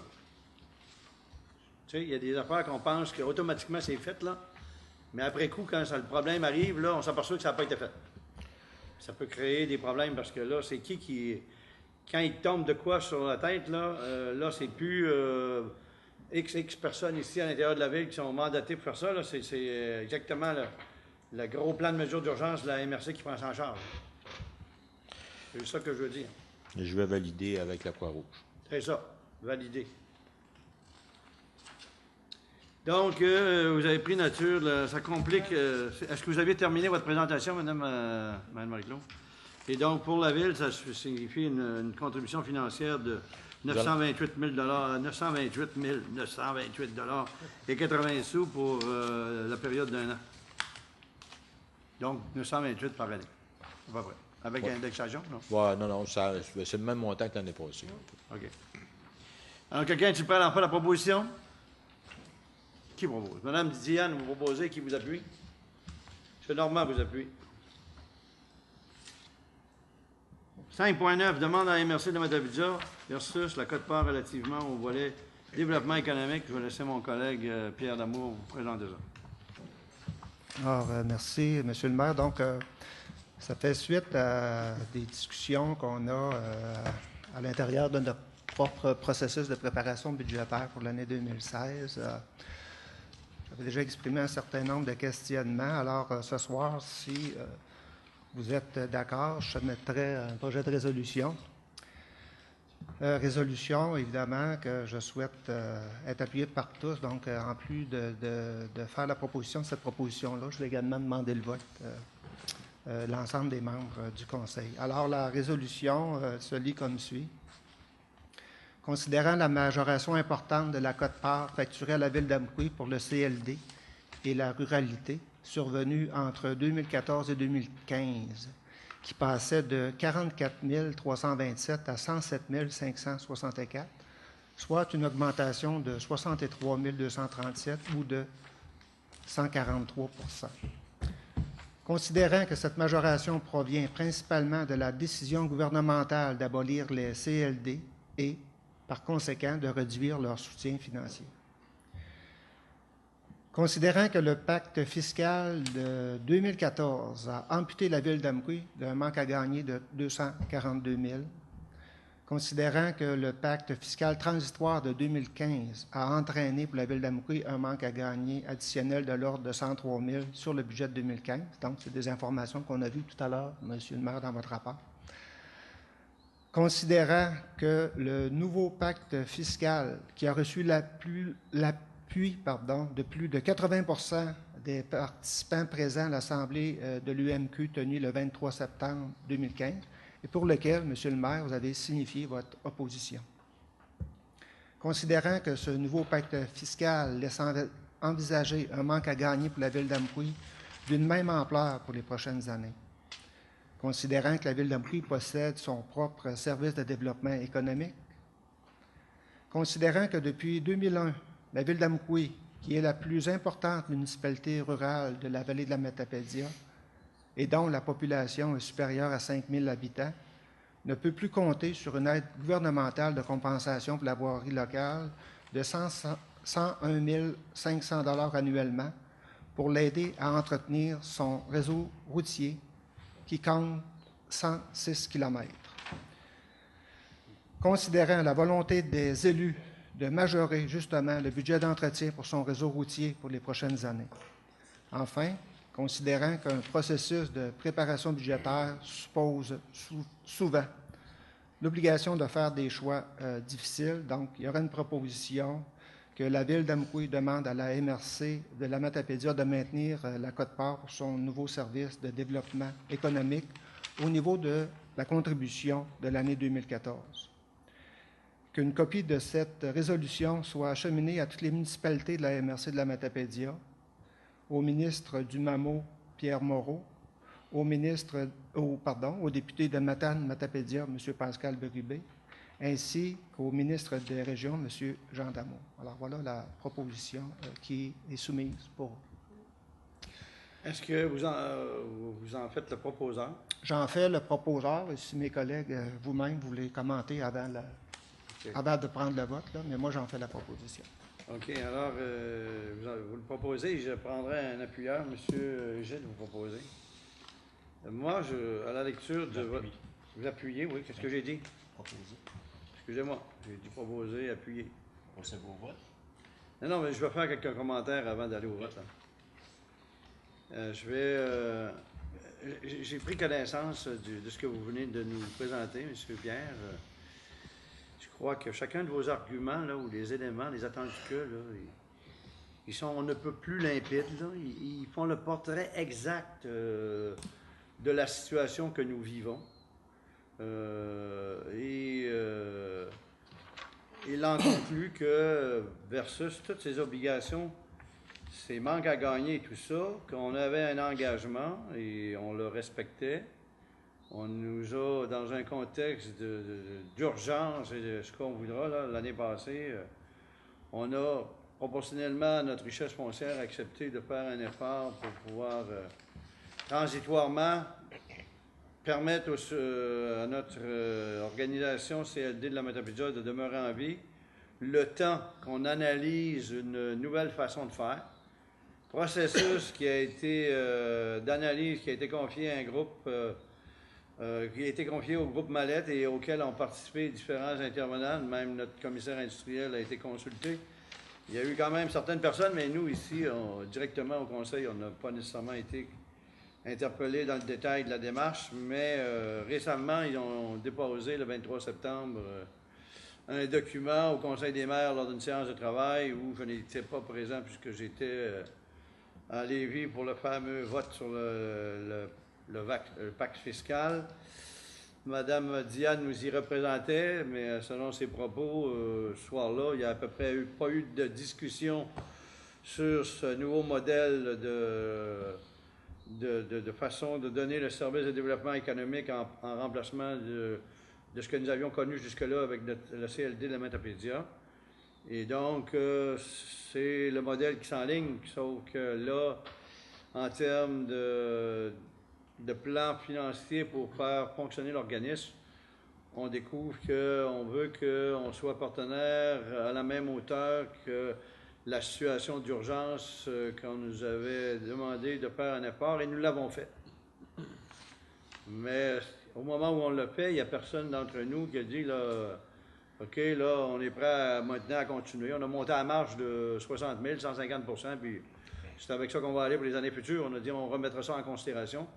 Et là, la réflexion qui est entamée ici, puis que vous nous présentez avec un projet de résolution qui le décrit très bien, je crois qu'on est devant une situation où, pour l'ensemble des gens qu'on représente, les moyens qu'on a, toutes les obligations qu'on a, le service, en tenant compte que nous avons un service de développement économique, je trouve que, moi aussi, que la façon de nous appliquer la facture, simplement sur la base de la richesse foncière, sans tenir compte qu'on a un service de développement économique, nous autres ici, à faire fonctionner.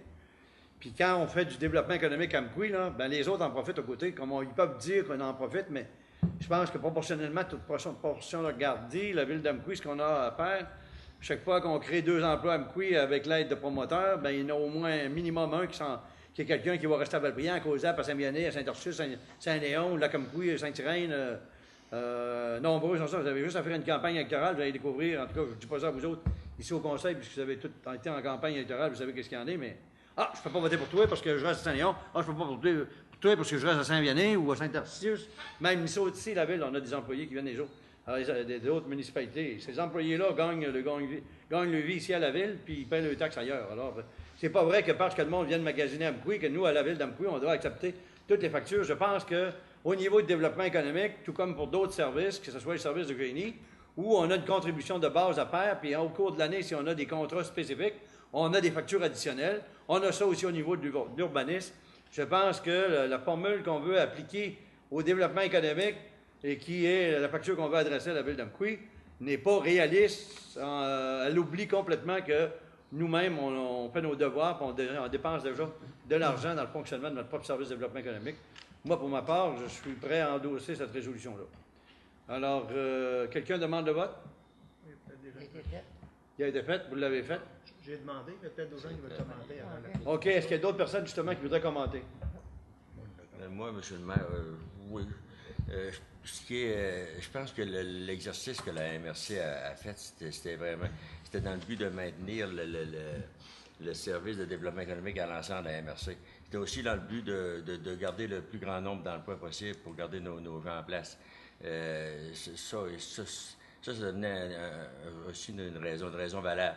Ce qui devient important, c'est va falloir que et la MRC et toutes les municipalités, y compris la ville d'Amqui, comprennent que on n'a plus le gouvernement ne donne plus d'argent aux municipalités ou très peu. Il va falloir apprendre à gérer de façon différemment. Et souvent de fois, on se reporte surtout sur les codes-parts. Pas compliqué. On a ça, on a un manque d'argent, on s'en va sur la cote-part. On a un manque d'argent, on s'en va sur les taxes. C'est une nouvelle façon que les municipalités auront à gérer leur budget dans le futur. Je suis d'accord avec cette proposition-là, mais c'était le commentaire que je voulais apporter. D'autres aimeraient apporter leur point de vue? Moi, je suis entièrement d'accord. Je pense que ça résume, c'est clair, je veux dire, la demande. Alors, je n'ai pas à rajouter d'autres choses là-dessus. D'autres, M. Gilles, vous? Non, même chose. Je rejoins. Oui. C'est clair. Bon, alors, puisque le vote a été demandé, qui sont en faveur de ce projet de résolution?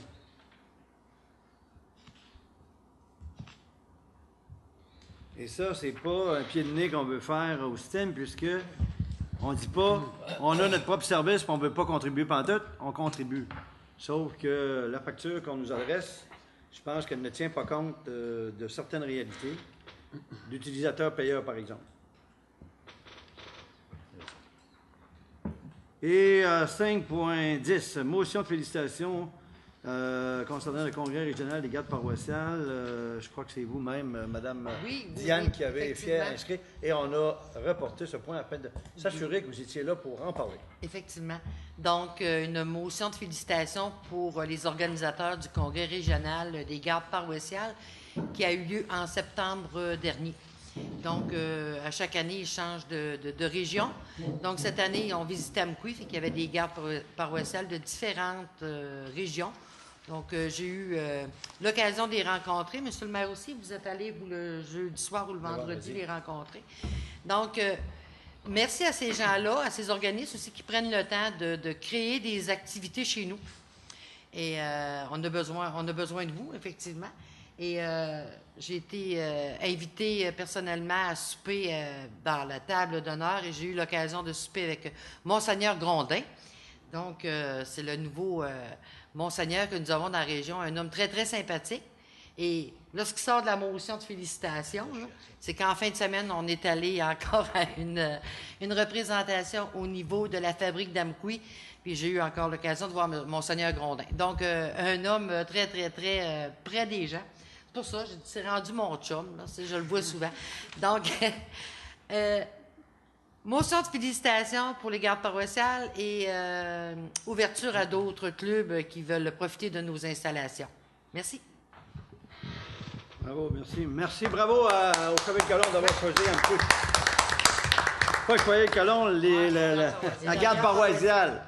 Les Chevets de Colomb, en fait. Il y en a peut-être plusieurs d'eux autres qui sont Chevets de Colomb, mais c'est la garde paroissiale. 5.11, acte notarié concernant les dossiers avec la MTQ, le dossier 6-2002-04023 et 6-2011-0434, la désignation des signataires, acceptation des travaux. Oui, donc ça fait suite notamment au réaménagement de la rue d'Auteuil pour le premier dossier. C'est que lors du réaménagement, il y a une petite bande de terrain qui appartient à la ville que le MTQ se sert maintenant comme emprise. Donc officiellement, il faut qu'on leur cède cette petite bande de terrain-là. Ce que le MTQ nous dit, c'est qu'il nous demande de leur céder cet immeuble à titre gratuit, considérant que la parcelle est très minime. Ce qui est raisonnable en soi, parce que de toute façon, on le fait souvent avec d'autres, avec des citoyens. Pour ce qui est de l'autre dossier, c'est les travaux d'aménagement de la route 132 à l'intersection du chemin du Golfe, où, vous vous souvenez, à la dernière séance, on a passé le règlement pour enlever le statut de rue à un certain terrain, donc qui va servir de remblai, servitude de non-remblai, non-déblai, là. Donc, c'est pour également officialiser l'offre que le MTQ nous fait, soit une offre de 500 $ au total, ce qui comprend un règlement à l'amiable de 168 $, le déplacement chez le notaire pour 100 $, des troubles et ennuis pour 200 $. Donc, ça fait un montant total de à peu près 500 $. Donc, honnêtement, je ne m'attendais pas à une somme pareille, là. Je pensais qu'il allait me donner zéro. Donc, Non, il faut payer pour donner. Ben, en fait, c'est le MTQ qui nous paye 500 $. Ah, OK. Donc, et le MTQ paye également le cadastre et les frais de notaire. Donc, toute beauté. on reçoit On 500 va croire qu'il y a encore un pour- peu d'argent dans le budget. Ben voilà, pour ces petites parcelles-là. Donc, il faut désigner Mme Sophie Lévesque et M. Noël et M. Gaétan Ruet, pardon, à aller signer les actes notariés chez le notaire qu'on a suggéré. C'est Maître Cindy Gagnon, la nouvelle notaire qui travaille chez Maître Dilchal. D'accord. Voilà. Qui est prêt à en faire la proposition? Propose. M. Richard a proposé, qui vous appuie, Mme Paul. En 6, ressources humaines. 6.1, la politique de rémunération des salariés cadres de la Ville d'Amqui pour adoption ce soir. Oui, effectivement, vous avez devant vous, en fait, c'est le fruit d'un long processus, là, au niveau, en termes de discussion. On parle ici, à ce moment-ci, d'une réactualisation ou d'une mise à jour d'une politique salariale qui avait été adoptée à l'époque, en 2000 ou en 2001, là, je ne sais pas la date exacte. Essentiellement, vous avez, en fait, ça vient définir là, plusieurs éléments en termes de rémunération, avantages sociaux, et différents mécanismes de gestion aussi qui ont été introduits à l'intérieur et des précisions. En fait, cette mise à jour, c'est un document qui existait déjà, qui a été en fait réalisé suite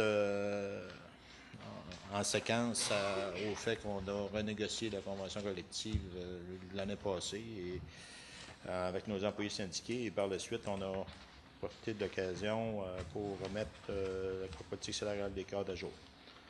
Donc, c'est essentiellement mes commentaires à ce moment-ci.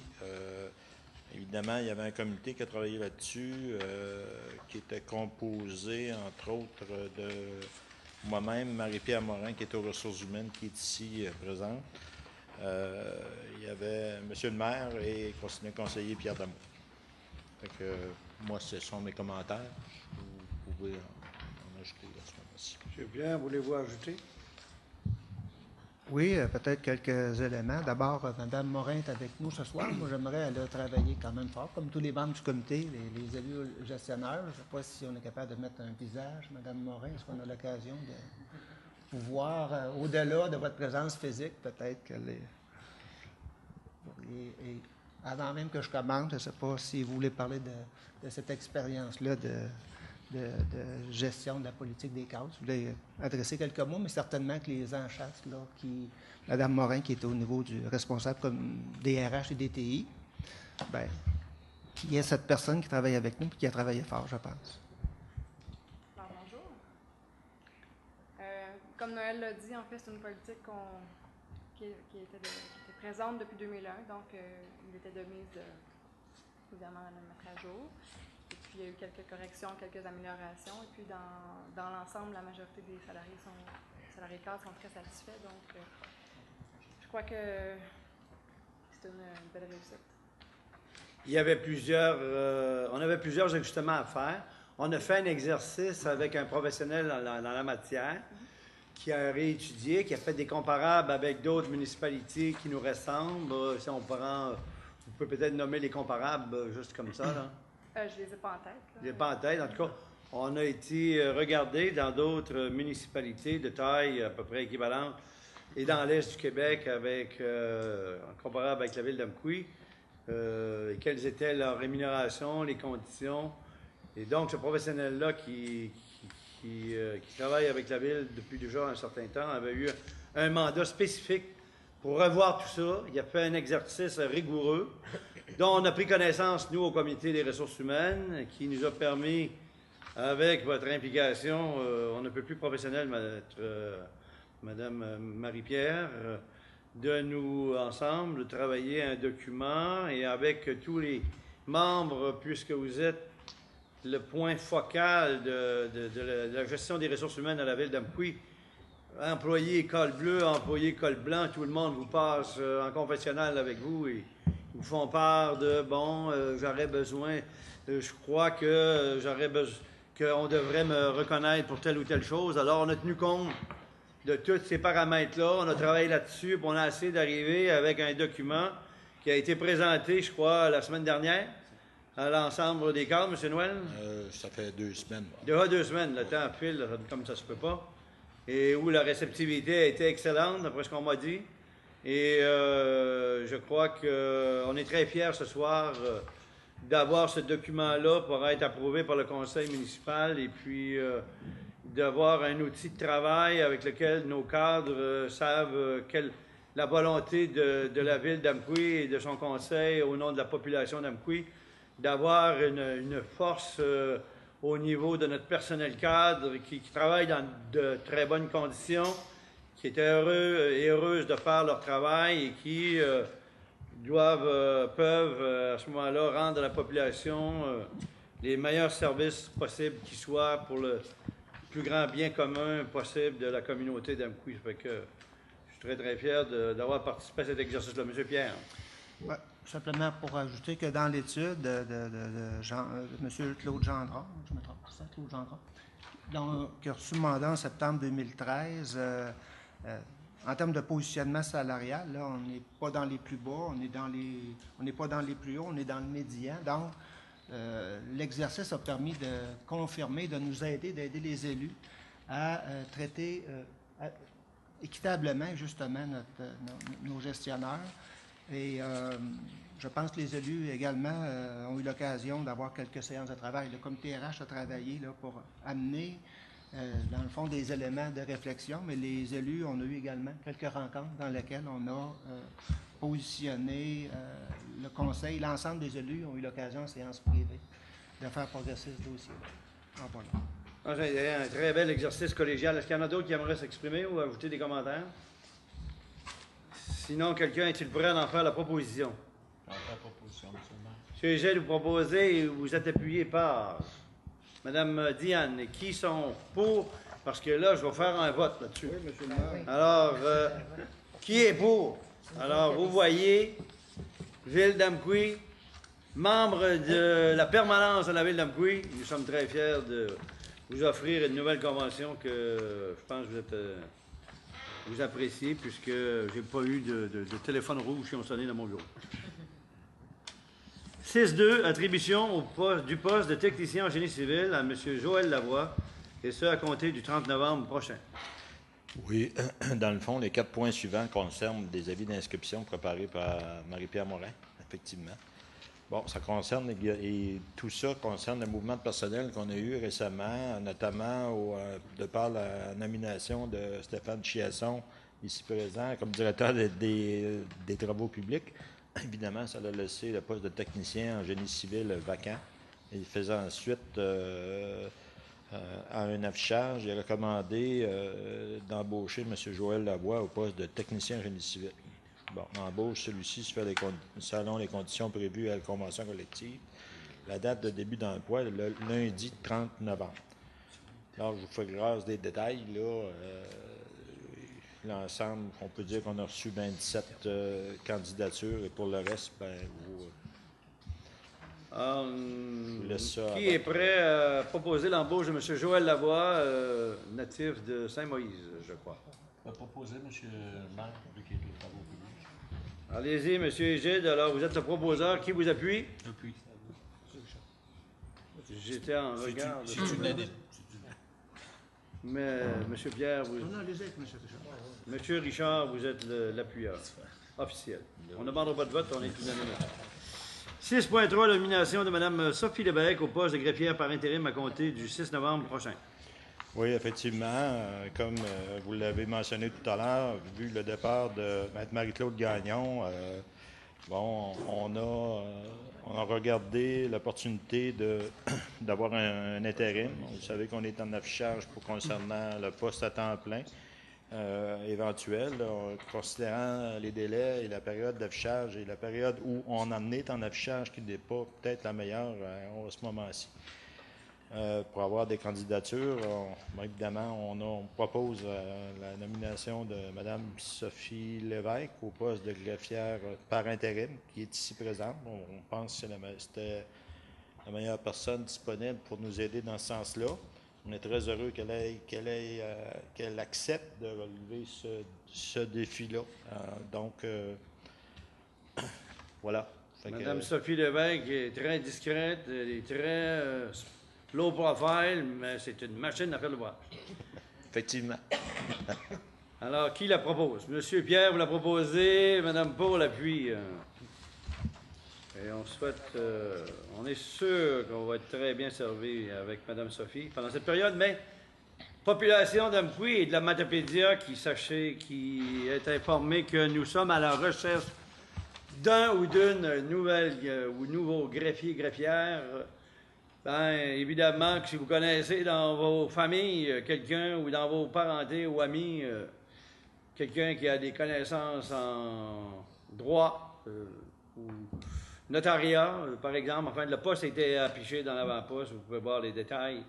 En fait, là, parce que autant que faire se peut, on essaye de, si on a des personnes, des bonnes ressources qui viennent de chez nous, dans Matapédia, ben, de donner la chance aux nôtres, autant que faire se peut, pour compétence égale. Fait qu'on compte sur vous autres pour nous aider dans cette démarche-là. Et on a jusqu'au 23, c'est la semaine prochaine, n'est-ce pas? Jusqu'au 23 novembre, donc vous allez prendre la séance, là, allez-y, là, travaillez fort là-dessus, là. Vous allez prendre ça en fin de semaine, il ne restera pas grand temps, mais prenez le téléphone, puis faites envoyer des fax ou des courriels avec des CV à Marie-Pierre Morin à la ville d'Amqui. Alors, 6.4, la nomination de Mme Pascal Harrison au poste de secrétaire par intérim à compter du 6 novembre prochain. Bon, c'est la chaise musicale. On continue la séquence. Donc, pour remplacer Mme Lévesque, évidemment, on a procédé on vous recommande l'embauche de Mme Pascal Harrison, qui a déjà débuté d'ailleurs parce qu'on était, en termes de délai, dans une séquence relativement serrée. Donc, vous aviez été avisé de toute manière. Je ne sais pas si c'est comme aux échanges dans la ligne nationale, là, mais Mme Marie-Claude s'en va à Matane, puis Mme Pascal qui vient de Matane s'en vient à l'Hôtel de Ville. Oui, mais elle était déjà résidente. Elle était déjà résidente ici. Là. Elle était déjà rendue ici. Ben. Ouais. C'est un peu comme... bon, en tout cas, il y a un petit quelque chose de... On n'a pas fait un échange. Il y a un petit quelque chose d'agréable là-dedans, dans un sens que, bon... c'est pas tout à fait ça. C'est pas tout à fait exactement, mais Mme Harrison est originaire de Matane. Alors, qui la propose? M. Normand, et qui vous appuie? J'appuie. M. Richard vous appuie. 6.5, l'attribution au poste de case bleu, de col bleu classe 1. Saisonnier hivernal, temps plein, à M. Jean-Guy Martel, à compter du 16 novembre 2015. Oui, faisant suite, en fait, à la retraite de M. Yvon Raté, qui était saisonnier au hivernal, qui a annoncé son départ à la retraite, donc il était sur un 6 mois d'hiver. Le poste de col bleu a été affiché à l'interne. Et on a 3 employés qui ont posé leur candidature et conformément aux dispositions de la Convention collective, le poste est attribué à M. Jean-Guy Martel qui désormais va occuper le poste, au lieu de occuper un poste 12 mois, va occuper un poste de 6 mois d'hiver. Et on va continuer on continue la chaise musicale par la suite. Pour combler le poste qui quitte. Alors, qui est prêt à proposer? Monsieur Égide, vous proposez M. Jean-Guy à ce poste. Et qui vous appuie? Mme Diane vous appuie. En 7, en travaux publics et hygiène du milieu, en 7.1, les travaux de pavage et l'achat de béton bitumineux pour l'année 2015. La facture de l'entreprise des pavages des Monts Inc. Juste, M. le maire, je ne sais pas si on a l'occasion de remercier le travail de M. Raté, en remplacement. Moi, on l'avait fait une séance. C'est très, très bien, j'aurais oublié. On n'a pas. Non, effectivement. J'ai pris le micro tard un peu. Là, Monsieur Yvon Raté, qui, je ne sais pas, avait combien d'années de service inclus, paroisse et ville? Ça date de 79, son embauche, donc ça fait 36 ans. Il a fait 30. Bien, pas toutes 36 ans, 21, parce qu'il a été quelques années à 6 mois, là. Ouais. Mais c'est ça, c'est effectivement depuis 1979. En tout cas, c'est vrai qu'il sait où sont les rues, puis les chaînes de rue, puis... Alors, quand ils savent tout ça, là, puis qu'ils sont super bons, ben... Ils s'en vont. Là, ils s'en vont. Ils sont déjà rendus dans le mode de passer à d'autres choses. Consacrer plus de temps à la chasse qu'au skidoo, puis toutes sortes d'affaires de même. Hein? Fait que oui, M. Yvon, on était très fiers des services que vous avez rendus à la communauté amqouienne. Depuis ces nombreuses années, on vous souhaite une très belle retraite avec votre conjoint et votre famille et vos amis. Profitez bien de la vie. Là, souvent, là, Il y a des surprises qui arrivent, et des fois, on n'a pas assez profité. Alors, vous avez l'air d'être en forme. Profitez-en au max, M. Yvon. Salut, merci.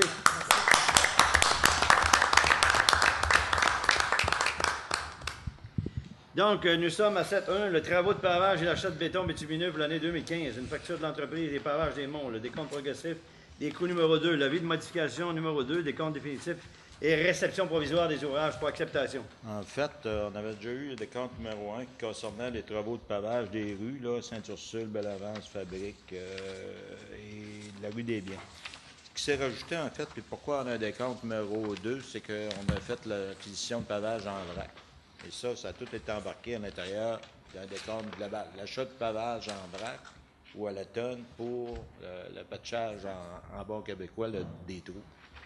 Donc, le décompte numéro 2, en fait, vous voyez, là, sur l'ensemble des travaux acceptés, il y en a pour 183 416,95.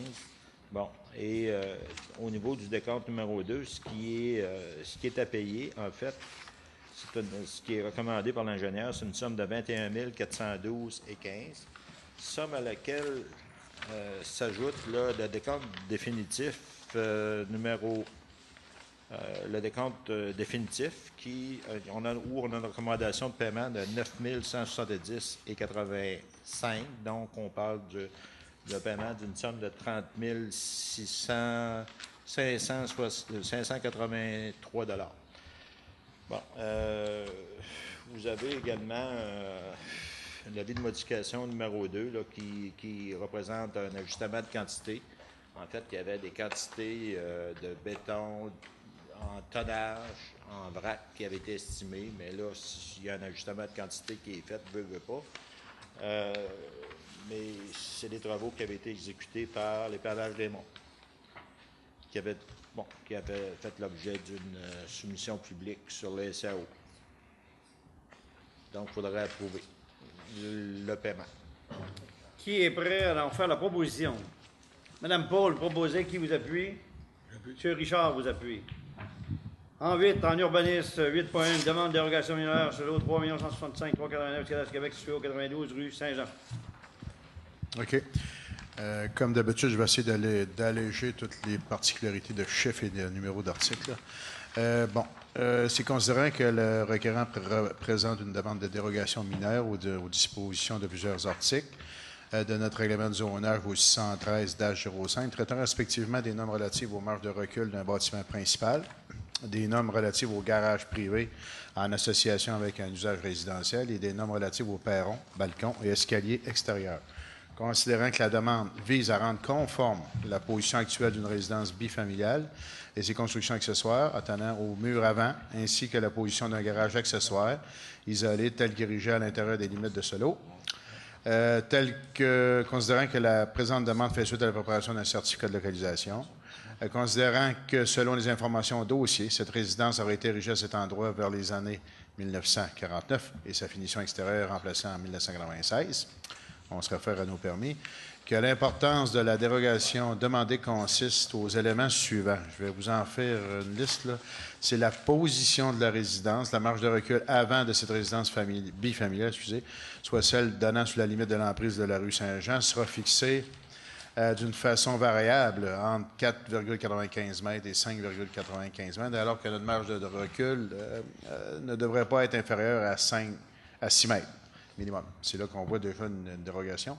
La marge de recul latérale droite pour cette résidence bifamiliale, soit en donnant une limite séparatrice du lot, là, sera fixée d'une façon variable entre 0,98 mètres et 1,20 mètres, alors que cette marge de recul ne devrait pas être inférieure à 2 mètres. La position du balcon et de la galerie en façade du bâtiment, l'empiètement à l'intérieur de la cour avant des constructions accessoires suivantes sera fixé comme suit. Le balcon situé à 2,15 mètres, la galerie du rez-de-chaussée à 2,15 mètres elle aussi, l'escalier d'accès à la galerie 3,1 mètres, alors que nos exigences ne devraient pas être supérieures à 2 mètres pour ces éléments-là. La position du garage privé, la marge de recul latérale, la marge de recul latérale gauche du garage donnant sur la limite séparatrice du lot sera fixée à 1,95 mètres. Cette marge de recul ne devrait pas être inférieure à 1,2 normalement. considérant l'absence d'ouverture dans le mur. Le mur arrière de ce bâtiment accessoire du lot présente une ouverture alors qu'en pareille situation, les dispositions de notre article obligent le respect d'une marge de recul de 1,5 m. Donc, il va falloir que, afin de rendre cette situation conforme, la fenêtre devra être remplacée par un mur et c'est vite rendu translucide. Considérant que les membres du comité consultatif d'urbanisme considèrent que le fait d'accepter cette demande n'aura aucun impact sur le milieu bâti de ce secteur, et le CCU vous recommande d'accepter cette demande de dérogation mineure pour le lot 3 414 139 du CALOS des CADEP de la façon suivante. Je ne répéterai pas tous les éléments qui ont été cités. C'est conforme. Il n'y a rien de supplémentaire ni de soustrait. C'est conforme aux éléments que je viens de citer. Donc, ça demande, comme d'habitude, un proposeur et un appuyeur. Qui en fait la proposition? M. Égide et appuyé de M. Normand. 8.2 demande à la CPDAQ pour une résidence située au 309 rang Saint-Joseph, lot 3 414 139 du CADEP du Québec. Voilà, on est dans le rang Saint-Joseph d'Amqui, considérant que le requérant, en référence à la loi sur la protection du territoire agricole, soumet une demande d'autorisation pour l'aliénation, le lotissement et l'usage autres qu'agricoles d'une superficie de 909,70 m². Considérant que le but recherché de la demande est d'agrandir un emplacement résidentiel existant dans le rang Saint-Joseph afin de rendre la superficie de cet emplacement conforme aux dispositions de notre règlement de lotissement 614-05, considérant que ce projet est conforme aux dispositions de la réglementation d'urbanisme de la Ville d'Amqui, considérant que le présent projet n'a aucun impact significatif pour la pratique de l'agriculture dans ce secteur. Donc, on vous demande d'avoir une résolution qui est unanimement que la Ville d'Amqui appuie cette demande auprès de la Commission de protection du territoire agricole visant un agrandissement d'un emplacement résidentiel tel que cité avec les éléments que j'ai précités. C'est conforme en tout cas aux éléments que j'ai cités. Oui. Qui en fait la proposition? M. Pierre et qui appuie Mme Diane? 8.3, le règlement 783-15 qui modifie le plan d'urbanisme, règlement 611-05. Un avis de motion. Oui, c'est un avis de motion à l'effet qu'à la prochaine séance du Conseil, le projet de règlement numéro 783-15, modifiant le plan d'urbanisme au règlement 615-05, sera présenté pour adoption de manière à remplacer l'affectation résidentielle forte densité située sur la route 132 ouest à proximité de la place Lévesque pour une affectation publique. Qui donne avis de motion? Hein? Qui donne avis de motion? M. Pierre, vous donnez avis de motion? 8.4, règlement 781-15 qui modifie le plan d'urbanisme, règlement 111-15, l'adoption du projet de règlement. Oui, c'est ça. C'est qu'en introduction de l'avis de motion, voici le règlement 783-15 qui va modifier le plan d'urbanisme, à tel numéro de règlement 611-5. Considérant que la Ville est régie par la loi sur les cités et des villes et que la loi sur l'aménagement de l'urbanisme, considérant que le règlement de zonage 613-05 de la Ville d'Amqui a été adopté le 16 mai 2005 et est entré en vigueur le 23 août 2005, conformément à la loi sur l'aménagement et l'urbanisme, considérant que le Conseil désire modifier son plan d'urbanisme de manière à autoriser la construction d'un lieu de culte sur un terrain situé à proximité de la place Lévesque. Donc, en conséquence, on a besoin d'un proposeur et un appuyeur pour tenir une assemblée publique de consultation sur le projet de règlement 794-15 lors d'une séance de conseil qui se tiendra le 21 décembre à l'Hôtel de Ville situé ici, et que le projet de règlement numéro 783-15 est et soit adopté et que le Conseil ordonne et statue ce règlement qui suit. Qui est prêt de proposer? Oui. Question, M. Pierre. On est au 21 décembre parce qu'on ne peut pas être au 3, je suppose. Là. Oui, il y a les délais de parution. Oui. OK, ça. Ouais. OK. OK, on fait la proposition. Mme Paul propose et qui vous appuie? M. Égide. 8.5, règlement 784-15 qui modifie le règlement de zonage 113-05 aux fins de concordance au plan d'urbanisme, règlement 611-05, avis de motion. Oui. Considérant que la Ville, on pourrait régir encore par les mêmes lois que je vous ai parlé sur Citéville et sur l'aménagement et l'urbanisme, considérant que le règlement de zonage de la Ville d'Amqui a été adopté, je répète, mais a été adopté le 16 mai 2005 et en vigueur le 23 août 2005, que le Conseil doit adopter un règlement. Excuse-moi, Thomas. Oui. Tu pourrais prendre l'avis de motion en premier. Ah, OK. Excuse-moi, je l'avais pas. On ne l'avait pas dans notre. Oui, OK. Ed Alejandro. 8-5, excusez. J'ai sauté une coche. 8.5, j'y retourne. L'avis de motion est donné par tel conseiller voulant, lors de la séance ultérieure, se représenter le règlement, puisque j'étais en introduction, 784-15, modifiant le règlement du zonage de manière à remplacer la zone 320HC résidentielle fort densité par la zone 320P publique où sera autorisée l'implantation d'un lieu de culte. Qui est prêt à donner avis de motion? Madame Diane donne avis de motion. 8.6, règlement 784-15 qui modifie le règlement de zonage 113-05 aux fins de concordance au plan d'urbanisme. Adoption du projet de règlement. Donc, comme tout le monde m'a suivi, considérant, je vais aller tout de suite au 4e considérant que le Conseil désire autoriser la construction d'un lieu de culte sur un terrain situé à proximité de la place Laveille. Donc, il est proposé et appuyé par les membres du Conseil, on va nommer, et résolu unanimement les points suivants, de tenir une assemblée publique de consultation sur le projet de règlement numéro 784-15 lors d'une séance du Conseil qui se tiendra le 21 décembre à l'Hôtel de Ville, situé au 20 Promenade, ici, et que le projet de règlement soit adopté et que le Conseil ordonne les statuts que le règlement qui suit.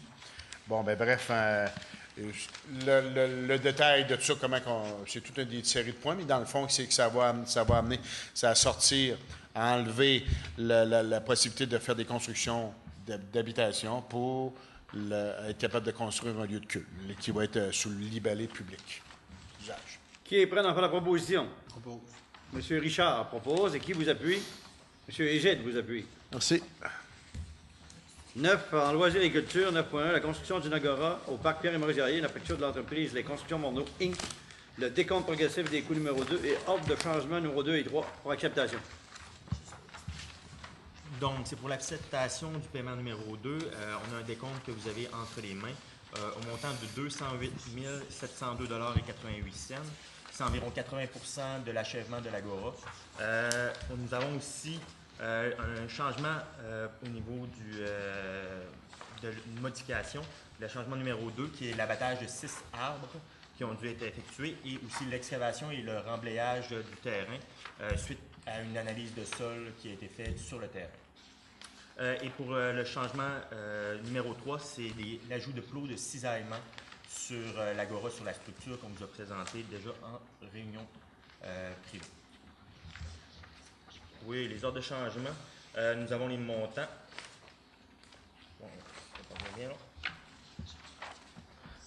au niveau du changement 2, nous avons 7 820,96 $. Et pour le changement numéro 3, nous avons le montant de 5 185,37 $. Question sur ce paiement, comme décompte progressif, le paiement 2, ainsi que les modifications. J'aurais une question, M. le maire. Allez-y. Pour M. Jonathan. Oui. Pourquoi ils ont rajouté un revêtement supérieur sur la couverture, un venir ou quelque chose comme ça? Au niveau de la couverture supérieure? Au niveau de l'agora. Sur le dessus, sur la toiture?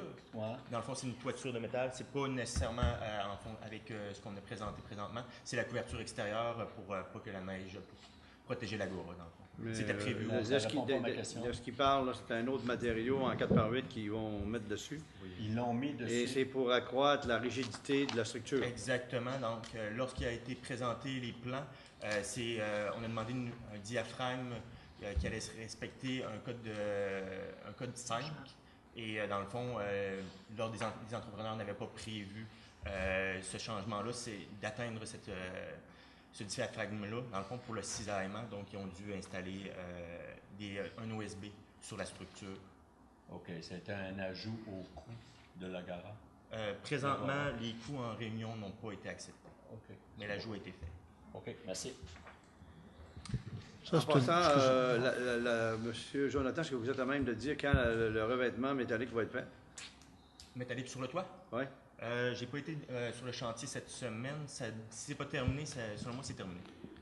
La date de livraison était prévue pour le 20. Fait on n'est pas loin. Ouais, donc le toit, c'est terminé. J'ai été tourné aujourd'hui, puis il n'y a pas... Non, d'ailleurs, je peux voir ça de l'endroit où je demeure. J'ai un œil direct sur la toiture, puis je vois qu'il n'y a pas encore de rougeur là-dessus encore. Là. Ça sent rien.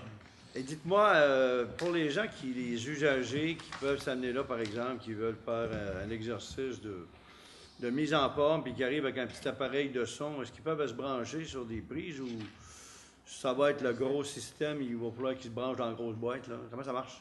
Dans le fond, ce qui a été prévu, c'est que ce sera un système portatif qui va être installé. Ça a été une des choses qui a été enlevée afin de réduire les coûts. Donc, on va amener la sono à chaque fois qu'on a un spectacle. OK. Oui, OK, est-ce que... Hein? Savoir si c'est des prises électriques en Agora? Oui, oui. Oui, si au niveau de l'électricité, il n'y aura pas de problème, oui, ça va être disponible. Donc, il suffit juste qu'ils nous fassent la demande et qu'on mette le courant à l'Agora. OK. Donc, quelqu'un est-il prêt à faire une proposition pour accepter ce décompte de paiement? Propose, monsieur le maire, pour payer. Pour payer nos affaires. Vous allez être fiers de l'avoir. J'appuie. J'appuie, monsieur. Proposé par M. Gilles et appuyé par M. Richard. Je pense que la population d'Amqui, déjà, qui circule autour de ça, sont de plus en plus ébahis positivement. J'ai pas eu personne qui a osé venir me dire que ça n'avait pas d'allure. S'il y en a qui l'ont fait, ils se l'ont fait entre eux, mais ils n'ont pas osé me le faire à moi. 10. Demande de don et de commandite. Madame Diane, nous en avons une première avec le club de hockey senior Hôtel Gagnon. Effectivement, donc, selon dans l'entente spécifiée avec le club de hockey senior Hôtel Gagnon 2A, un montant de 2 000 a été remis. Quelqu'un est-il prêt à en faire la proposition? Propose, monsieur le maire. M. Gilles, vous proposez, vous êtes appuyé par M. Pierre. En 10-2, la Maison des familles qui nous demande aussi une aide pour le prochain souper de Noël. Effectivement, comme par les années passées, la Maison des familles de la Matapédia nous demande un don afin de préparer leur souper qui est pour les personnes seules dans cette période de l'année. Donc, un montant de 1 250 va être donné tel que l'année passée. Quelqu'un est-il prêt à en faire la proposition? Monsieur Richard, vous proposez, vous êtes appuyé par Mme Paul. 11. Présentation, congrès et formation. Nous avons 11.1. Formation sur la surfaceuse Zamboni, 8 décembre prochain à Saint-Fabien.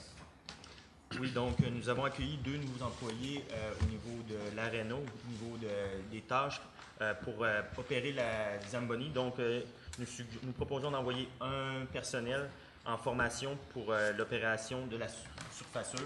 La formation comprend plusieurs points. Donc, c'est donné par Robert Boileau, distributeur direct de Zamboni. Et cette formation-là se donne à Saint-Fabien, donc au montant de 260 $ par personne, plus le repas qui est de 15 $, donc un montant total de 275 $, plus les frais afférents pour se rendre à la formation. Quelqu'un est-il prêt à faire la proposition que cet employé à l'Arena soit délégué pour aller faire une formation? Ce 8 décembre prochain à Saint-Fabien.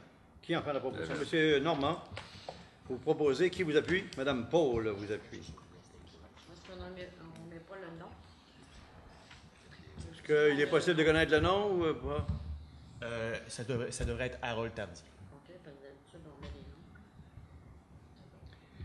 En 12, en affaires nouvelles, c'est ajouté le projet Sauvé. Je crois qu'il n'y a pas personne ici dans l'organisation municipale qui ne sait pas de quoi on parle. Et même le média L'Avant-Poste en a parlé. C'est un projet qui est la deuxième phase d'un projet qui a été initié sous le précédent conseil. Un projet pilote de mettre en service une voiture en autopartage, une voiture de type électrique.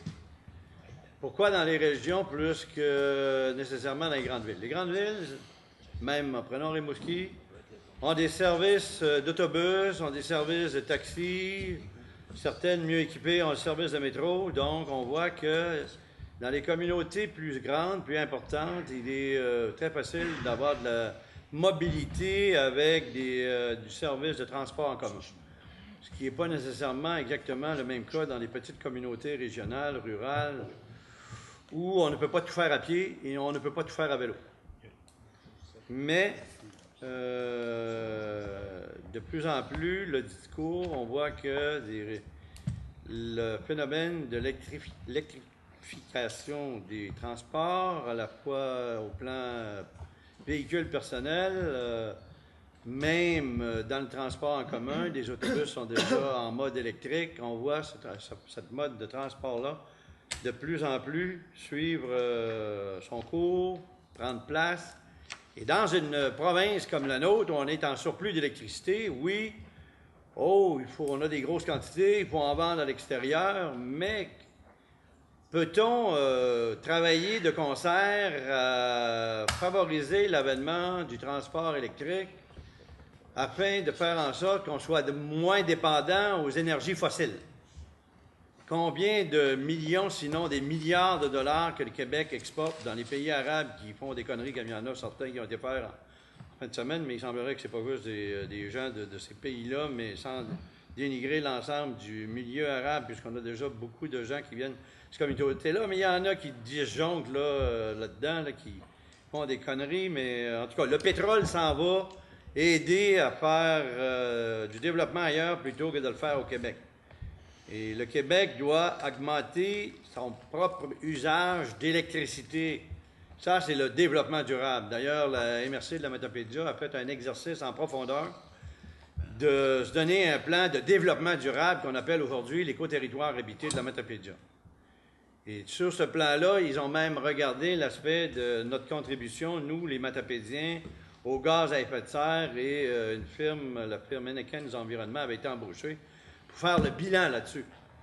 Et l'autre projet de voitures autopartage, où 4 municipalités à l'origine étaient associées, et maintenant, il y a 7 municipalités qui sont interpellées par ce projet-là, dont Bromont, Nicolet, Plessisville, Témiscouata-sur-le-Lac, Rivière-du-Loup, Amqui, enfin là j'en oublie peut-être, mais il y a 7 municipalités qui sont à la barrière de passer à l'étape 2, avec un plan d'acquérir 1 ou 2 voitures électriques financées à 50% par le Fonds municipal vert et même les subventions qui sont mises de l'avant par le gouvernement du Québec pour encourager les citoyens à acquérir des véhicules électriques. Et l'idée d'autopartage, c'est de dire, ben, si tu as une voiture électrique devant la porte demain matin, bon, est-ce que tu la stationnes et puis tu la prends jusqu'à ce que tu en as besoin? Par exemple, au service de l'urbanisme, si on fait une sortie en ville pour aller voir un dossier, un citoyen, bon, c'est sûr qu'on n'est pas 24 heures à utiliser ça.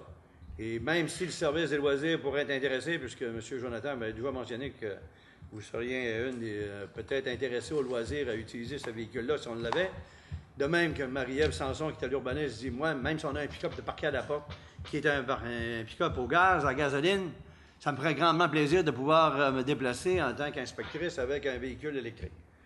Bon, alors, même si on avait un usage fait ici à la ville, même si un conseiller ou une conseillère qui, dans cette tâche de ses fonctions, aurait à se déplacer pour répondre à une demande d'un citoyen qui dit « Viens me voir, j'ai quelque chose à te montrer en tant que conseiller ou conseillère de mon quart district », puis qu'elle dit « Bon, OK, je me rends à l'hôtel de ville. À l'hôtel de ville, elle stationne sa voiture, puis elle prend la voiture électrique. » Quelle belle image à donner comme ville qui se pointe à l'avant-garde des municipalités qui veulent donner le ton au niveau des voitures électriques. Beau signal à envoyer à la fois par les membres du conseil, de même que par possiblement des gens de l'organisation au niveau des permanents. Mais même dans un contexte comme ça, c'est peut-être d'avoir une voiture qui peut-être y aurait du temps où elle n'est pas stationnée. Parce qu'on le voit, le pick-up devant de la ville, là, pour l'urbanisme, là, il est stationné des bons moments dans la journée. Parce qu'on ne l'utilise pas tout le temps. Alors, de même chose au niveau d'une voiture électrique, l'expérience autopartage permettrait d'avoir du temps qui serait offert à d'autres organisations qui pourraient l'utiliser moyennement un horaire, puisqu'il y a un système qui est prévu d'un logiciel. Les usagers qui seraient inscrits auront une carte d'usager qui lui donnera accès à la voiture pour faire dévorer la porte au moment où, dans l'horaire de la programmation, c'est prévu que c'est cette personne-là qui va utiliser la voiture.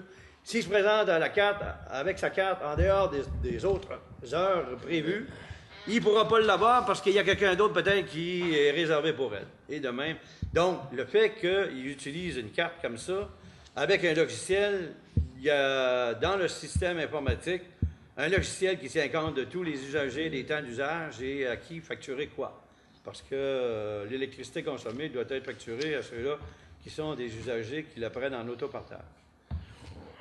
Moi, ce projet-là, c'est un projet qui, je pense, qui met la ville d'Amqui dans un mode de pouvoir être à l'avant-garde, mais dans les prochains jours, le groupe qui est porteur de ce projet-là, le groupe Henneken Environnement, avec la complicité des autres municipalités, j'ai été informé qu'à date, là, sur les 7 municipalités qui sont interpellées sur le projet, des 6 autres que la ville d'Amqui ont tous adopté leur résolution d'aller de l'avant avec 1 ou 2 voitures et avec les bornes. Et le projet sera déposé au Fonds municipal vert cette semaine, jeudi, je crois. Et donc, le groupe environnement souhaite savoir quelle est la décision ou la position de la ville d'Amqui. Et ça, ça ne parle pas, c'est le maire qui appelle et dit « Vas-y, go, là ». Non, non. Il faut qu'il y ait une résolution qui soit adoptée officialisant la démarche par le conseil de ville d'Amqui. Pour une voiture, dans le cadre d'un projet avec une borne, c'est un projet de 60 000 $ dans cette phase pour 2 ans et qui permet d'avoir une voiture électrique avec une borne pas une borne fontaine, mais une borne électrique. Et comme ce projet-là est subventionné à 50 %, ça représente une facture de 30 000 $ pour la ville. Moi, ce que je dis à mes collègues ici, membres au conseil, je dis, je vous offre la possibilité de travailler pour, et je m'engage publiquement, là, devant tout le monde ici, puis devant la caméra, d'aller chercher 15 000 $ auprès de différentes sources. D'ailleurs, j'ai commencé. Les gens du développement économique à la MRC de Matapédia ont envoyé une lettre confirmant qu'ils participeraient à hauteur de 3 000 $ et qu'ils seraient prêts à ajouter à condition qu'on envoie une demande pour obtenir des argents dans un autre volet.